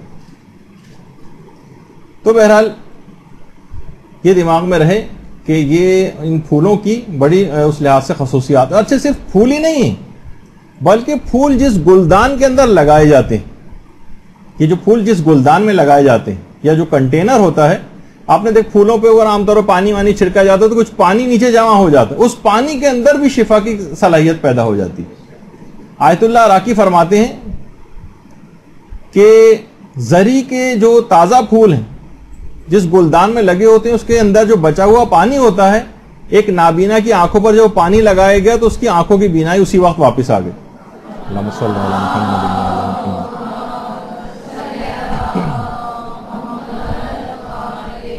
حرم میں اس وقت ایک شور سا مچ گیا اور کہ امام رضا کے وسیلے سے اس کو شفا مل گئی. فوراً تو یقین نہیں کیا جاتا, وہ شخص ایک آنکھ سے نابینا تھا اور وہ کہہ رہا ہے کہ مجھے دونوں آنکھوں سے بالکل صحیح نظر آ رہا ہے. اچھا فوراً اس کے شہر فون کیا گیا, وہ قائم شہر جو ایران کا ایک شہر ہے وہاں کا رہنے والا تھا. تو حرم کے جو مسئولین ہیں جو اس کام کے نگران ہیں انہوں نے بلکہ اس کے کارخانے جس میں وہ کام کرتا تھا وہاں پہ بھی فون کیا, اور اس کے مالک کو نہیں پتا تھا کہ کہاں گیا ہوا ہے. کہا کہ اس طرح سے ایک نوجوان ہے کہ آپ کے یہاں کام کرتا ہے. اس نے ایک تصدیق کی کہ ہاں بالکل یہاں پر کام کرتا ہے, بہت ہی اچھا نوجوان ہے لیکن ایک آنکھ سے نابینا ہے. تو اسی وقت اس نوجوان نے کہا کہ مجھے دونوں آنکھوں سے پورا اچھی طرح سے ٹیسٹ بھی کروائے گئے. واقعتاً بہت ساری آنکھوں کی بیماریاں ایسی ہوتی ہیں جس میں دوبارہ آنا ناممکن ہوتا ہے بینائی. اس کی اون پانی لگانے سے جو بچا ہوا پانی تھا اس سے اس کو شفا یابی ملی. تو امام سے دیکھیے منسوب ہر چیز سے اس لحاظ سے شفا یابی مل جاتی. بلکہ صرف یہ تو چلیں پھر بھی پھول تھے جو امام کی قبر سے مس ہوئے تھے, اس کا پانی وہاں پر موجود تھا. تو بہت ساری چیزیں اس طرح کی دیکھیے وہاں پر عام طور پر جس انداز سے قبر کی صفائی وغیرہ ہوتی, اور باقاعدہ قبر کی صفائی کے لیے مجتہدین وہاں جاتے ہیں اور خود رہبر معظم بھی وہاں پر اکثر جا کر وہاں قبر انور کی جو صفائی وغیرہ کرتے ہیں. تو جو غبار وہاں پر جمع ہو جاتا ہے, حرم کی صفائی میں جتنا بھی غبار جمع ہوتا ہے ان سب کا غبار جمع کر کے پھر بعد میں وہاں علماء کے اندر وہ اس غبار کو تبرک کے طور پر تقسیم کیا جاتا ہے, باقاعدہ تبرک کے طور پر تقسیم کیا جاتا ہے. تو ایک تو یہ رہی بات اس میں. اچھا ایک اس میں ملتا بھی ہے باقاعدہ ایک بات اس کے اندر اور عرض کر دی جائے کہ باقاعدہ حرم امام رضا میں بعض اوقات کچھ جگہوں پر زائرین کے لیے امام رضا سے, کیونکہ آپ کو پتا ہے کہ امام رضا بہرحال ولی عہدی قبول کی تھی, اس کے بعد سکوں پہ ان کا نام آیا تھا. تو بعض اوقات وہ سکہ ابھی ہے جس پہ امام رضا کا نام لکھا ہوتا ہے وہاں تبرکن تقسیم کیا جاتا ہے, اور اس سے مال میں بڑی برکت آتی ہے. امام سے منسوب جو کوئی بھی چیز ہو جاتی ہے نا وہ بابرکت ہو جاتی, تو وہ انسان اپنے پاس رکھ کے اس کے مال کے اندر بھی برکت آتی. تو دیکھیے منسوب جتنی چیزیں ایک دفعہ ملتا ہے روایات میں جو حکایات بیان کی گئی ہیں کہ ایک بالکل ایک نابینا ایک شخص جا رہا تھا مشہد امام رضا کی زیارت کے لیے. تو راستے میں ایک نابینا شخص اس کے علاقے کا آیا اور کہا کہ جب وہاں جا رہے ہو تو مشہد سے وہاں پر میرے لیے خاک لے کر آنا حرم کی, میں پیدائشی نابینا ہوں, شاید اس کو لگانے سے میری آنکھوں کی بینائی واپس آ جائے. اس زائر نے وعدہ کر لیا. جب حرم امام رضا سے واپس آیا اور وہ نابینا اس کے پاس پہنچا کہ لاؤ وہ خاک, اب یہ بہت زیادہ شرمندہ ہوا کہ میں تو لانا بھول ہی گیا, اب کیا کروں. اس نے زمین سے ایک خاک اٹھائی اور اس کے ہاتھ میں دے دی کہ یہ میں لے آیا ہوں. اچھا وہ اس کو بڑا اعتقاد تھا کہ یہ واقعتاً وہاں سے لے کر آیا ہے. اس نے فوراً اسی وقت جذبات اور عقیدت میں اسی مٹی کو آنکھوں سے لگایا اور اس کی بینائی اسی وقت واپس آ گئی. اللہم صلی اللہ علیہ وسلم.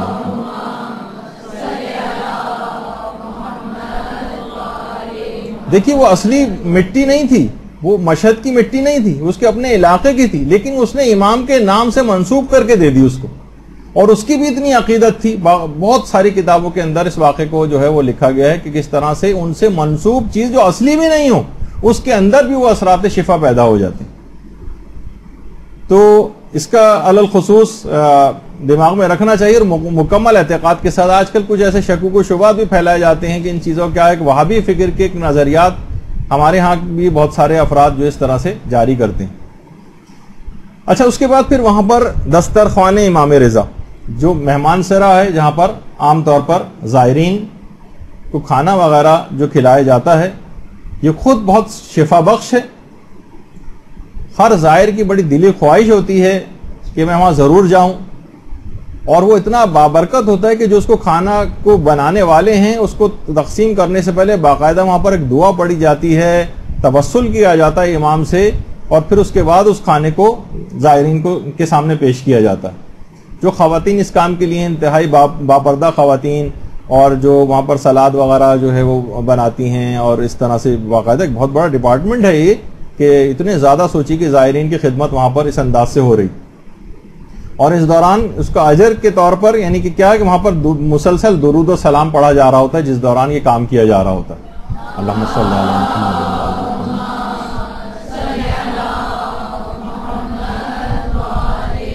خود ایرانی لائن لگا کر باہر کھڑے ہوتے ہیں کیونکہ ایرانیوں کے لیے اتنی پرمیشن نہیں ہے کہ اس کی زیادہ تر وہ افراد جو دوسرے شہروں سے آئے ہوتے ہیں یا ایران سے باہر کے افراد آئے ہوتے ہیں ان کو یہ دسترخوان امام رضا جو ہے وہ نصیب ہوتا ہے. اور تقریباً 9ویں صدی ہجری سے تقریباً 500 سال سے رسم وہاں پر چلی آ رہی. لوگوں نے باقاعدہ اپنی املاک ہوٹلز اور پراپرٹیز خرید کر وقف کی ہیں امام کے لیے اور اس کی آمدنی جو جتنی بھی ہوتی ہے وہ ساری حرم امام رضا بھیجی جاتی. اور اتنا زیادہ طاقتور ہے حرم اس معاملے میں کہ امام رضا کی آج کی جب بھی کبھی علماء بیان کرتے ہیں کہ کبھی ضرورت پیش آئی ہے حکومت ایران کو قرضہ لینے کی تو حرم امام رضا سے قرضہ وغیرہ تک لے کے اپنا کام چلائے. تو بہرحال یہ جو اتنی بابرکت یہ جو دسترخوان ہے یعنی خود میں اپنا ایک ذاتی ایک آپ کو بتاؤں کہ جب سب سے پہلی دفعہ پروردگار نے سعادت دی تھی اور خود حرم امام رضا کی زیارت کے لیے گیا تو اور اکیلے گیا تھا, کوئی وہ بھی نہیں تھا ساتھ میں اور پہلی دفعہ تھا تو تقریباً جتنے بھی دن وہاں رہا کچھ ایسی اطراف کی زیارتوں میں مشغول رہا کہ جو ہمیشہ جو ملنے کا ٹائم ہے 3 ساڑھے 3 بجے رات کو اس کو باقاعدہ ایک ٹکٹ جاری کیا جاتا ہے, کوپن لیا جاتا ہے حرم امام رضا کی اس دسترخوان کو لینے کے لیے. وہ ٹائم ہمیشہ نکل جاتا تھا یہاں تک کہ آخری دن آ گیا. میں بڑا پریشان ہو کے ادھر سے ادھر جاتا رہا کہیں سے بھی مجھے وہ ٹکٹ جو ہے وہ مل جائے, لیکن ہر جگہ کہا کہ آپ کیونکہ ٹائم پہ نہیں آئے لہٰذا چاہے آپ کا عذر کے زیارات کے لیے گئے ہوئے تھے ادھر ادھر کہیں تھے تو بہرحال عذر قابل قبول نہیں اور نہیں آپ کو دیا جا سکتا. اور اگلے دن کی فلائٹ تھی. بڑا مایوس ہو کے بہرحال دوبارہ پھر حرم امام رضا گیا اور دوبارہ توسل کیا کہ مولا آپ کے در کے ٹکڑے کھائے ہوئے بغیر اسی طرح سے واپس جانا مل رہے اور یہ سعادت مجھ کو نصیب نہیں ہو رہی. اس توسل کے بعد جب میں دوبارہ آیا میرے دل میں خود بخود یہ چیز آئی کہ ایک دفعہ اور ٹرائی کرنا چاہیے. جبکہ آفس کے وہاں ٹکٹ ملنے کا وقت بھی ختم ہو چکا تھا, لوگ بھی جا چکے تھے. وہاں پہ ایک عالم دین کھڑے ہوئے تھے ایرانی, ان سے جا کر میں نے اپنا ذکر کیا. دونوں اسی وقت کسی آدمی کو بلایا اور کہا کہ یہ غیر ایرانی ہیں اور ان کی کل کی فلائٹ ہے, ان کو ابھی ٹکٹ دو. وہ فوراً وہ شخص وہ کوپن یا ٹکٹ لے کر آیا جس کو لے کر اسی وقت میں بھاگا تقریباً وہاں گیا کیونکہ اس کا ٹائم بھی ختم ہونے والا تھا, یہاں تک کہ اس دسترخوان کا مجھ کو کھانا وہاں جا کر نصیب ہو گیا. تو توسل امام رضا الخصوص اس سلسلے کے اندر کہ وہ جو ٹکٹ باقاعدہ ملتا ہے یہ بہت اہم ٹکٹ ہے. لوگوں کو اب تو اور زیادہ اس کے لیے شرائط ہو گئی ہیں کہ باقاعدہ کچھ کلاسز وہاں پر اٹینڈ کی جانا ضروری ہے کہ وہ درس اور تدریس باقاعدہ چند کلاسز لے, 3 کے قریب کلاسز ہوتی ہیں اور مختلف رواق بنے ہوئے ہیں پاکستانی اور انڈینز کے لیے باقاعدہ وہاں پر ایک الگ رواق ہے, ان میں کلاسز لینی ہوتی ہیں, جا کر درس وغیرہ سننے ہوتے ہیں اور پھر اس کے بعد جا کر وہ دسترخوان امام رضا کا وہ کوپن اس کو دیا جاتا. تو بہرحال خود امام رضا اس سلسلے میں کافی ان کی حکایات بھی ایسی ملتی ہیں کہ خود امام رضا اس دسترخوان کے سلسلے میں اس کھانے کے سلسلے میں بہت دلچسپی رکھتے ہیں کہ ان کے زائرین اس کو کھائیں. آیت اللہ خادمی اصفہانی وہ فرماتے ہیں کہ ایک وقت ایسا تھا کہ میں مشہد جس جگہ میرا قیام تھا اتفاق سے وہ جگہ بالکل اس جگہ کے پیچھے ہی تھی کہ جہاں پہ دسترخوان کا کھانا تیار ہوتا تھا. اچھا ایرانیوں کو تو آپ کو جیسے میں نے ابھی اس سے پہلے کہا کہ ان کو یہ سہولت عام طور پر نہیں دی جاتی ہے, باہر والوں کے لیے ہوتی. تو وہاں خوشبوؤں کی لپٹیں آ رہی ہوتی, خوشبو جو کھانا پک رہا. اور جس دن میری روانگی تھی، انہوں نے کہا کہ اسی دن جو ہے وہاں پر قورمہ سبزی جو ہے وہ پک رہا تھا۔ اچھا، وہاں پر دسترخوان میں ایک چیز خاص طور پر نوٹ کریں، جو کھانا دیا جاتا ہے اس میں سبزی لازمی ہوتی، کیونکہ امام رضا کی ایک باقاعدہ روایت ہے کہ امام اس دسترخوان پر بیٹھنا پسند نہیں کرتے تھے جس پر سبزی موجود نہ ہو، تو ایک سبزی ضرور رکھی جاتی۔ تو میں نے کہا کہ مولا کھانا تو مجھے آپ کا نہیں ملا ہے، لیکن کم سے کم خوشبو تو مجھ کو نصیب ہو گئی۔ بڑی حسرت سے میں نے کہا۔ اس کے بعد بہرحال ہمیں سفر کرنا تھا، گاڑی آئی، گاڑی میں بیٹھ کے گئے، تھوڑا سا ہی آگے گئے تھے، گاڑی خراب ہو گئی۔ لوگوں نے کہا کہ جب آپ گاڑی خراب ہو گئی، جب تک گاڑی بنتی ہے قریبی مسجد ہے آیت اللہ خادمی اصفہان، یا وہاں چل کر نمازی پڑھا دیں۔ تو باقاعدہ اس واقعے کو آیت اللہ خیرازی نے روزنہ ہائے از عالم غیب ایک کتاب ہے، اس کے اندر بھی اس واقعے کو لکھا۔ تو کہنے لگے کہ وہاں پر میں نماز پڑھانے کے لیے گیا، نماز کے بعد ایک شخص آیا اور دسترخوان امام رضا کا قورمہ سبزی لے کر آیا۔ اللہم صلی علی محمد وعلی محمد۔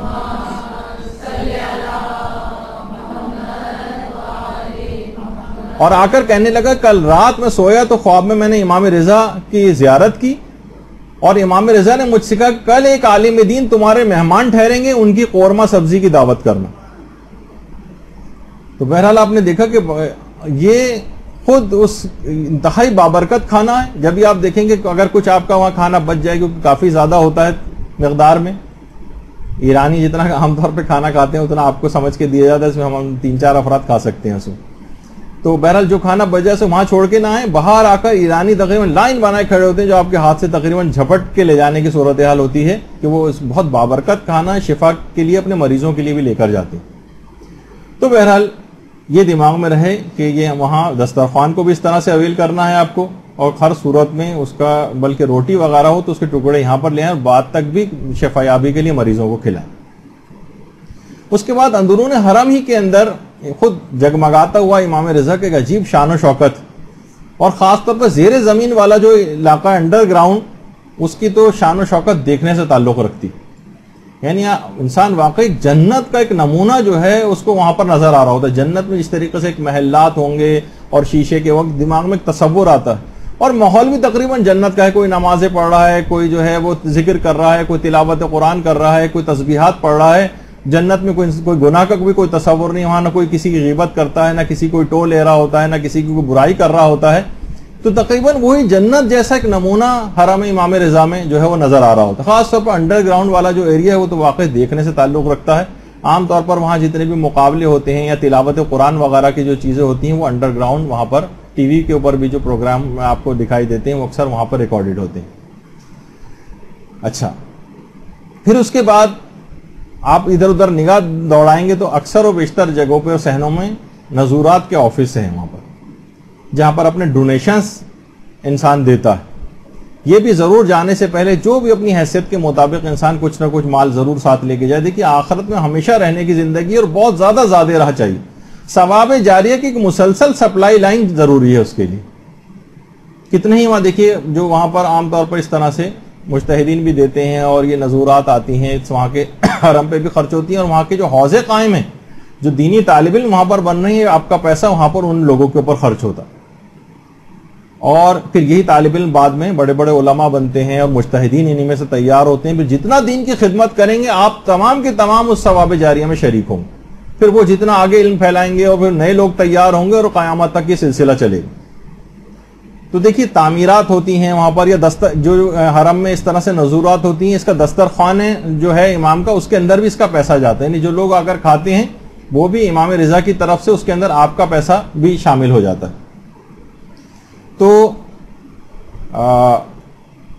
بہت سارے مومنین اور وہاں پہ اس کی تلاش بھی کرتے رہنی چاہیے۔ اتفاق سے ابھی جو ہم گئے تو قوم کا جو حرم ہے اس کے کارپیٹ تبدیل ہونے والے ہیں، تو اس کے لیے بھی ڈونیشنز وغیرہ کی ضرورت تھی، اور صرف اس وجہ سے کہ آپ سے اپنی عقیدت کا اظہار کیا جائے، اس بات کی تبلیغ بھی ہو جائے کہ ایسا کرتے رہنا چاہیے، آپ لوگوں کی طرف سے بھی کچھ ڈونیشن وہاں کے کارپیٹ جو وہاں پر جس میں لوگ نمازیں پڑھتے ہیں اور حرم میں معصومہ قوم میں، تو آپ لوگوں کی نیابت میں آپ لوگوں کی طرف سے بھی وہاں پر یہ کچھ عطیہ جو ہے وہ دیا گیا۔ درود بھیجیے محمد صلی اللہ علیہ وسلم۔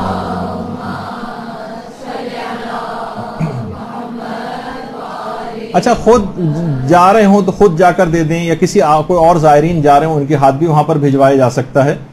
تو بہرحال اور الخصوص جتنے بھی زائرین وہاں جائیں تو امام رضا کے حوالے سے اس کی تاکید اور یوں آئی ہے، خمس اپنا ضرور اب تک نہیں نکالا تو وہاں سے عہد کر کے آئیں کہ نکالیں گے، اور مزید پابند ہو جائیں گے خمس دینے کی. روایات کے اندر دیکھیے کچھ لوگ خراسان سے آئے تھے امام رضا کے پاس کہ کہا کہ مولا ہم پر سے خمس کو معاف کر دیجئے. امام نے کہا تم زبان سے تو ہمارے بڑے خالص شیعہ بنتے ہو اور ہمیں ہمارا حق نہیں دینا چاہتے، میں ہرگز خمس کو معاف نہیں کر سکتا. باقاعدہ روایات ہیں. تو اور دیکھیے الگ سے روایات بھی ہیں کہ سب سے پہلے جو داخل جہنم لوگ کیے جائیں گے وہ جن کے حقوق لوگوں کے ذمے ہوں گے. تو بہرحال خمس کے سلسلے میں بڑی احتیاط کی جائے.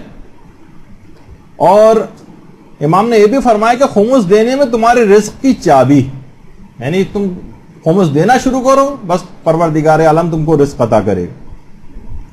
اور خمس نہ دے کر امام رضا فرماتے ہیں خمس نہ دے کر خود کو ہماری دعاؤں سے محروم نہ کرو. وسائل الشیعہ کی جو روایت، تو اس سے آپ اندازہ لگائیں کہ بہرحال بہت اہمیت ہے اس بات کی کہ خمس لازمی انسان جو ہے وہ دے. اچھا پھر حرم امام رضا میں جو مدفون علماء ہیں اس کے اندر ایک تو ان کا حسن علی نخودکی اصفہانی کا پچھلی مرتبہ بھی آیا کہ اتنے باعظمت تھے کہ طے الارض بھی ان کے نام سے بہت مشہور ہے، کئی یعنی فاصلے جن کے لیے سمٹ جاتے تھے. باقاعدہ کرامات اولیاء سید عباس موسوی محقق نے ان کے متعلق لکھا ہے یہ سب چیزیں. اور جو حوضہ جو رسالہ وہاں پر نکلتا ہے اس کے والیوم 58 میں بھی ہے کہ آپ امور باطنیہ میں یہ شیخ حسن علی نخودکی اصفہانی جو وہاں پر مدفون ہیں یہ کمیل ابن زیاد کی روح سے مدد لیا کرتے تھے امور باطنیہ میں. یعنی اتنے بڑے بڑے جلیل القدر علماء وہاں لوگ جاتے ہیں اور کوئی ان کو نہ ان کے قبر کے اوپر جاتا ہے، نہ ان سے کوئی تبسل کرتا ہے، نہ کوئی کسی بھی انداز سے کسی کو بلکہ پتہ بھی نہیں ہے کہ کیا ہے. تو وہاں جا کر ان کے قبور کے اوپر بھی باقاعدہ یہ خود اتنے جلیل القدر تھے کہ کمیل ابن زیاد کی روح سے مدد لیا کرتے تھے. اسی طریقے سے پچھلی مرتبہ بھی شیخ بہائی کا تذکرہ آیا تھا جو حارث حمدانی کی نسل سے تھے، شہید ثانی کے شاگرد تھے، اور خود ان کے اپنے نمایاں ترین شاگردوں میں علامہ تقی مجلسی جو علامہ مجلسی کے والد تھے وہ شیخ بہائی کے شاگرد تھے. ملا صدرہ بھی انہی کے شاگرد تھے. بیوی بھی ان کی عالمہ تھی، البتہ خود لاولد تھے لیکن سائنسدان بھی تھے اور فلسفی بھی تھے اور فقیہ بھی تھے اور محدث بھی تھے اور حکیم بھی تھے اور ریاضی دان میتھمیٹیشین بھی تھے، جادو تک جانتے تھے. اس زمانے میں صاحبان ایمان کو جادو کے ذریعے تنگ کیا جا رہا تھا تو خود شیخ بھائی نے بھی جادو سیکھا تھا. اب آج کل تو خیر جائز نہیں ہے. تو ان کی قبر پہ بھی انسان ضرور جائے، اور قبر پہ جانے کا بھی دیکھیے ایک پیغام ہے. وہاں جتنی بھی زیارت ہیں ان سب کا ایک پیغام ہے.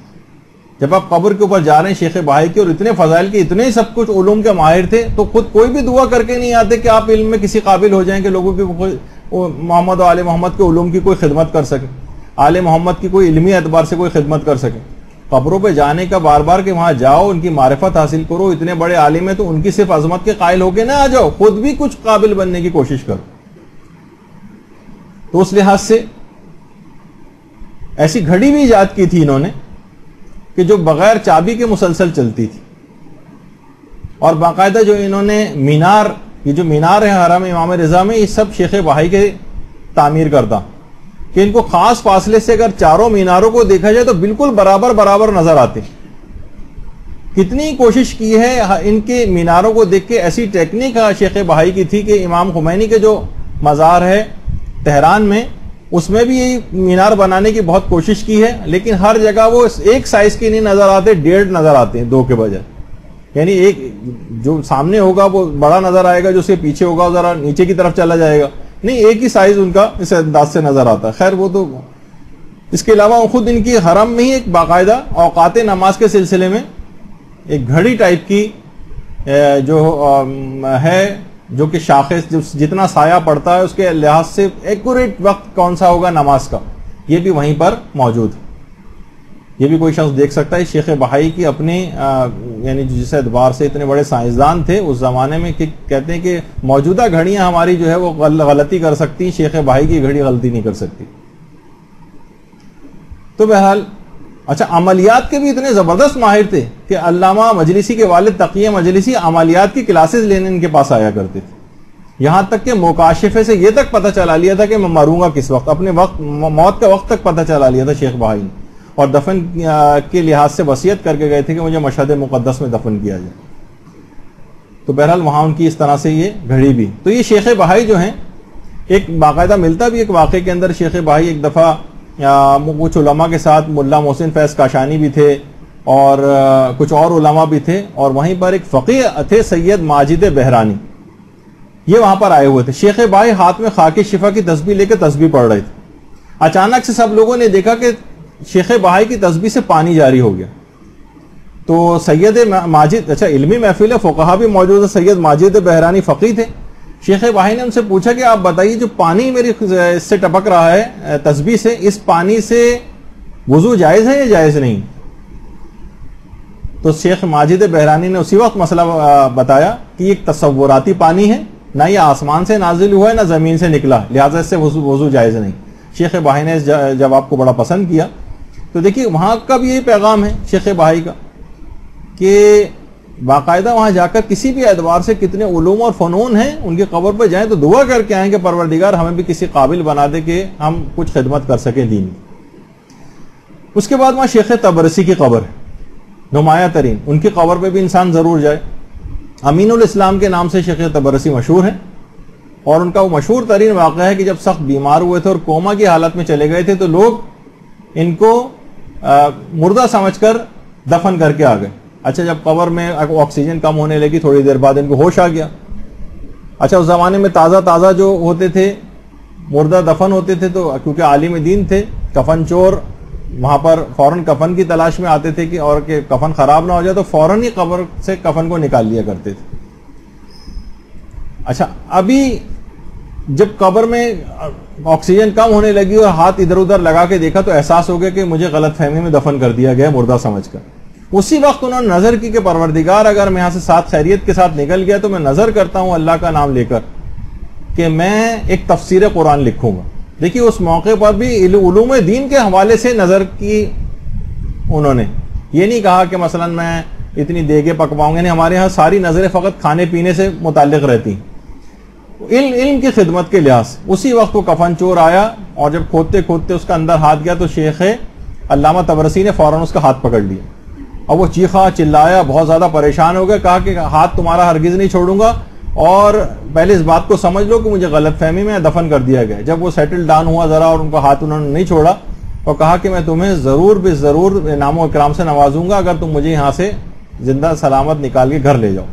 بہرحال اس کو بات سمجھ آ گئی, اس نے پھر اس کے بعد قبر کو کھودا, شیخ علامہ تبرسی کو اپنے کندھے کے اوپر لاد کے ان کے گھر لے کے گیا. وہاں کی بھی ایک الگ تفصیل ہے جو زیادہ ڈرامائی طور پہ اگر بیان کرتا تو اس کو باقاعدہ ایک ہارر کے طور پہ بھی بیان کیا جا سکتا تھا, گھر والے دیکھ کے بھاگ گئے اور یہ سب کچھ ہوا. تو بہرحال شیخ یہ علامہ تبرسی کی باقاعدہ اس سے اندازہ لگائیں کہ اس وقت انہوں نے نظر کی, اور پھر یہی علامہ تبرسی کہ جو کہ اس زمانے میں جو قطب راوندی بہت ہمارے مجتہد گزرے ہیں, اور یہ وہی قطب راوندی ہیں کہ جو جن کی اپنی جب قبر کھودی گئی تھی تو ان کا جسم صحیح و سالم نکلا تھا 70 سال کے بعد. قطب راوندی روایات میں ملتا ہے کہ قطب راوندی نے ان کی نماز جنازہ بھی علامہ تبرسی کی پڑھائی تھی, اور علامہ ابن شہر عاشوب انہوں نے یہ بھی اس میں موجود تھے, ان کو اطلاع کی گئی, پھر اس کے بعد نماز جنازہ وغیرہ پڑھی گئی, اور اس کے بعد انہوں نے آ کر اپنی نظر پوری کی اور تفسیر مجموع البیان لکھی. تفسیر مجموع البیان علامہ تبرسی. علامہ امینی نے باقاعدہ شہداء الفضیلہ میں, اور اس کے بعد اس کے اندر بھی اس کی تفصیل لکھی اور کہا ہے کہ علامہ تبرسی کو بعد میں قتل کیا گیا تھا, یعنی شہید کیا گیا تھا علامہ تبرسی. کچھ میں ہے کہ ان کو زہر بھی دیا گیا تھا, اور سلطان سلجوقی جو تھا اس نے ان کو زہر دیا تھا. اور دیکھیے عام طور پر ہماری جو کتابیں ہوتی ہیں یہاں پر, اس کے اندر بھی یہ چیز ہم نے دیکھی ہے کہ اس طرح سے تصرفات کیے جاتے ہیں, اور ان لوگوں کو اپنا وہ دشمنان اہل بیت جو تھے ان کو بہت گلیمرائز کیا جاتا ہے ان کی شخصیت کو. تو سلطان سلجوقی کی بہت تعریفیں, اور سبکتگین کی آپ نے بڑی تعریفیں سنی ہوں گی کہ سبکتگین وہ تھا کہ جس نے حرم امام رضا کو باقاعدہ منہدم کیا تھا, روضے کو, سبکتگین. تو بہرحال اس کے بعد ان کے جسم کو بہرحال وہاں سے منتقل کیا گیا. قتل گاہ ان پہ پہلے دفن ہوئے تھے, قبرستان تھا, پھر حرم کو جب وسعت دی گئی تو باغ رضوان کے نام سے وہاں پر باقاعدہ مستقل طور پر ان کو دفن کیا گیا. اور جس وقت قبر کی منتقلی ہو رہی تھی تو شیخ تبرسی کی, علامہ تبرسی کا جسم مبارک بالکل صحیح و سالم نکلا تھا.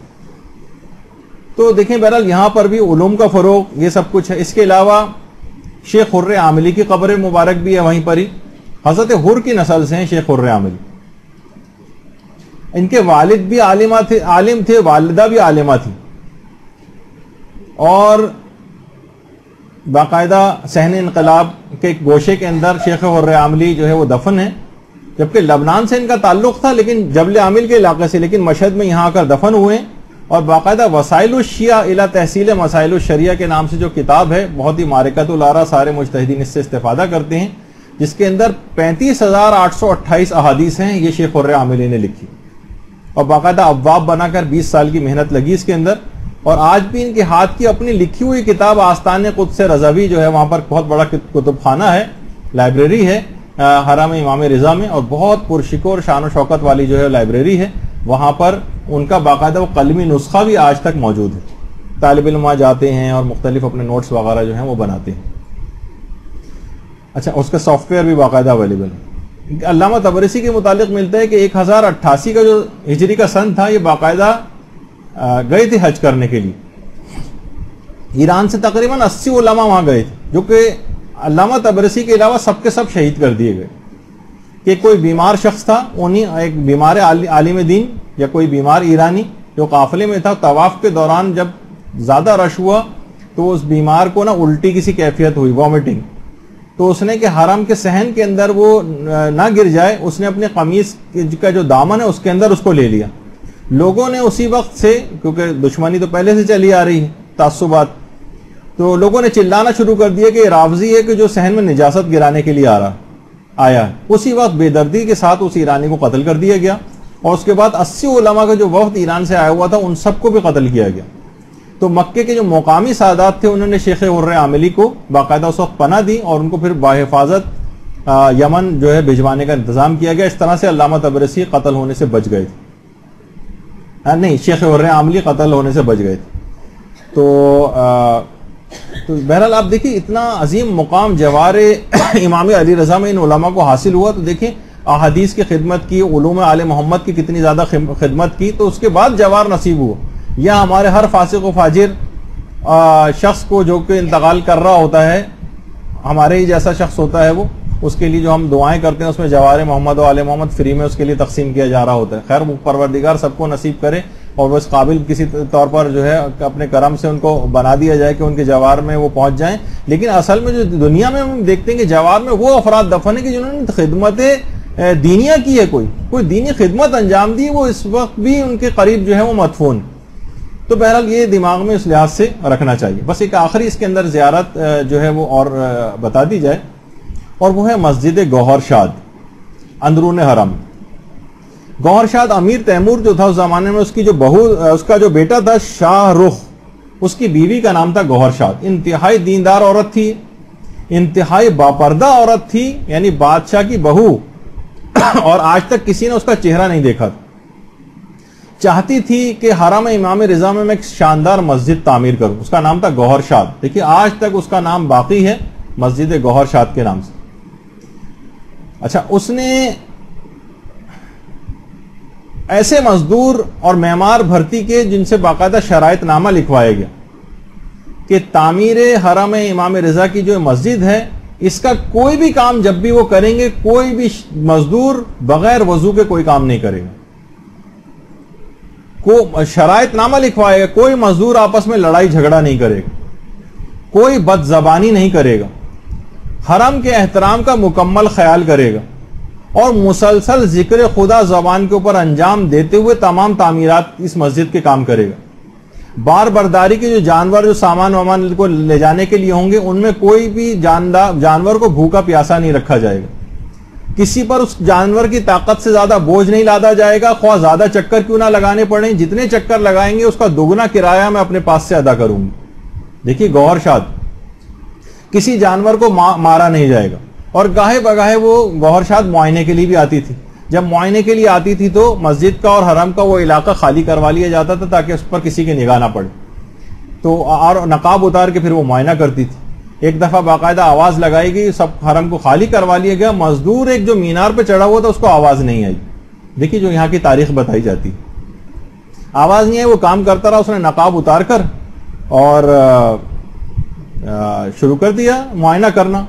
اس مزدور نے جو اوپر سے دیکھا تو جیسے کہ عام طور پر ڈراموں وغیرہ میں بھی آپ کو دیکھنے میں آتا ہے کہ وہ عاشق ہو گیا ان کا، یعنی باقاعدہ اس کی تاریخ ہے۔ اچھا یہ بتا دیا جائے کہ اس طرح کا جو عشق ہے یہ اپنے تمام لوازمات کے ساتھ حرام ہے، اور اتنا زیادہ اس کے اندر گرفتار ہوا کہ یہاں تک کہ بیمار پڑ گیا۔ عشق مجازی کی ایک نحوست یہ بھی ہوتی ہے کہ اس سے تمام اس میں بیمار بھی انسان ہو جاتا ہے۔ اچھا مینار کا بہت ماہر تھا، کام سارا رک گیا، بہت مختصر کر کے وقت ختم ہو گیا، اس وجہ سے جا رہا ہوں۔ اچھا کیونکہ بہرحال گوہر شاد بہت رحم دل تھی، جانوروں تک پہ اتنا رحم کرتی تھی، تو اس مزدور کی عیادت کے لیے گئی اور کہا کہ کم سے کم اس کو تو کسی طور پہ مکمل کرو مینار کو۔ اس نے کہا کہ مینار مکمل کرنے کی میری ایک شرط ہے، وہ شرط یہ ہے کہ مجھ سے شادی کر لو۔ مزدور نے کہا، حیران رہ گئی، کہنے لگی ارے میں شادی شدہ عورت ہوں۔ کہا کوئی مسئلہ نہیں، اپنے شوہر سے طلاق لے لو۔ ایک اور بات بتا دی جائے، فقہی مسئلہ ہے کہ کسی شادی شدہ عورت کو نکاح کا پیغام دینا یہ حرام ہے، حتیٰ کہ اگر کوئی عورت طلاق رجعی کی حالت میں بھی ہے تو اس سے کوئی ایسی انڈرسٹینڈنگ یا بات چیت کی اب تو تمہارے شوہر سے طلاق ہو رہی ہے، اس کے بعد ہم دونوں آپس میں شادی کر لیں گے، یہ والا بات چیت کرنا بھی حرام۔ طلاق رجعی میں بھی شوہر جو ہے وہ اس سے رجوع کر سکتا ہے، ابھی تک وہ پہلے شوہر کی اجازت کے بغیر بلکہ گھر سے باہر بھی نہیں جا سکتی۔ تو وہ حیران رہ گئی، کہا کہ نہیں تمہیں اپنے شوہر سے طلاق لے لینا۔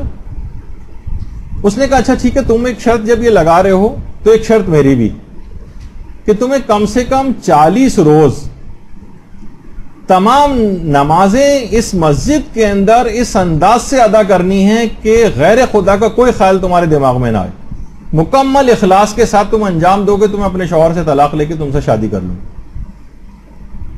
کسی غیر خدا کا یہ تمہیں وعدہ کرنا پڑے گا مجھ سے۔ اچھا وہ روزانہ اس نے قبول کر لیا، روزانہ مسجد میں آنے لگا اور روزانہ آ کر نمازیں خشوع و خضوع کے ساتھ پڑھنے لگا، اور اس دوران مینار کی تعمیر کا کام بھی کرتا گیا۔ اچھا جیسے جیسے 40واں دن قریب آ رہا تھا، گوہر شاد دل کے اندر بہت پریشان تھی، امام رضا علیہ الصلوۃ والسلام سے توسل کیا، اللہم صلی علی محمد۔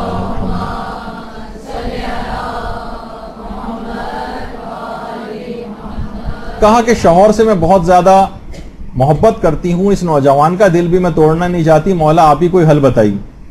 40 روز گزر گئے، وہ نوجوان آ گیا، پوچھا کہ ہاں کیا ہوا؟ کہا کہ ہاں 40 روز مکمل ہو گئے۔ کہا اب کیا ارادہ ہے؟ نوجوان نے کیا میں طلاق لے لوں اپنے شوہر سے؟ اس نے کہا نہیں اب اس کی کوئی ضرورت نہیں، تم اپنے شوہر کے ساتھ خوش رہو، مجھے اپنے پروردگار کے عشق حقیقی کی دولت اب مجھ کو مل گئی۔ اللہم صلی علی محمد۔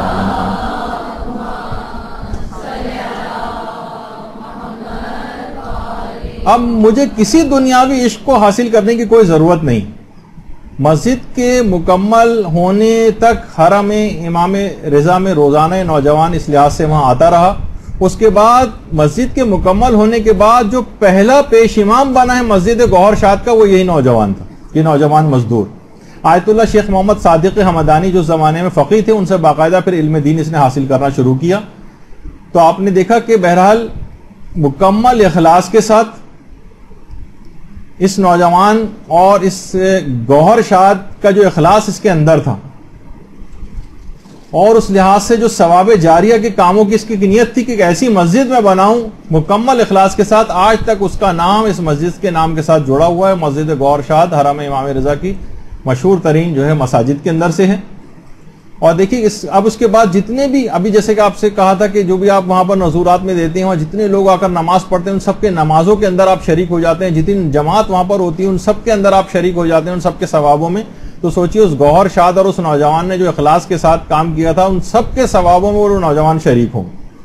تو اس خاتون نے جو اس وقت کی جو عفت معابی اور تقوی جو دکھایا تھا اس کے لحاظ سے، اور جتنے بھی عفت معاب نوجوان لڑکے اور لڑکیاں جن کی شادیوں میں تاخیر بھی ہو رہی ہے اور وہ عزت و عفت کے ساتھ پھر بھی بغیر گناہ کیے رہ رہے ہیں، ان سب کے لیے بھی سب مل کر بآواز بلند ایک درود بھیجیے.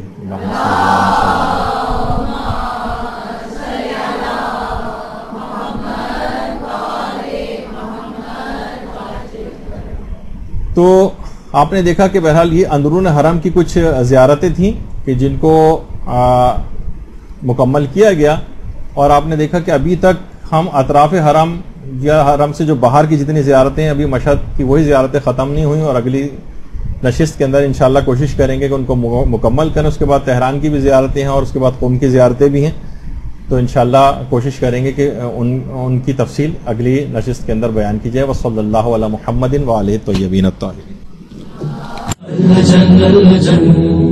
اللجن اللجن يا مولا اللجن اللجن اللجن اللجن اللجن اللجن اللجن يا صاحب الزمان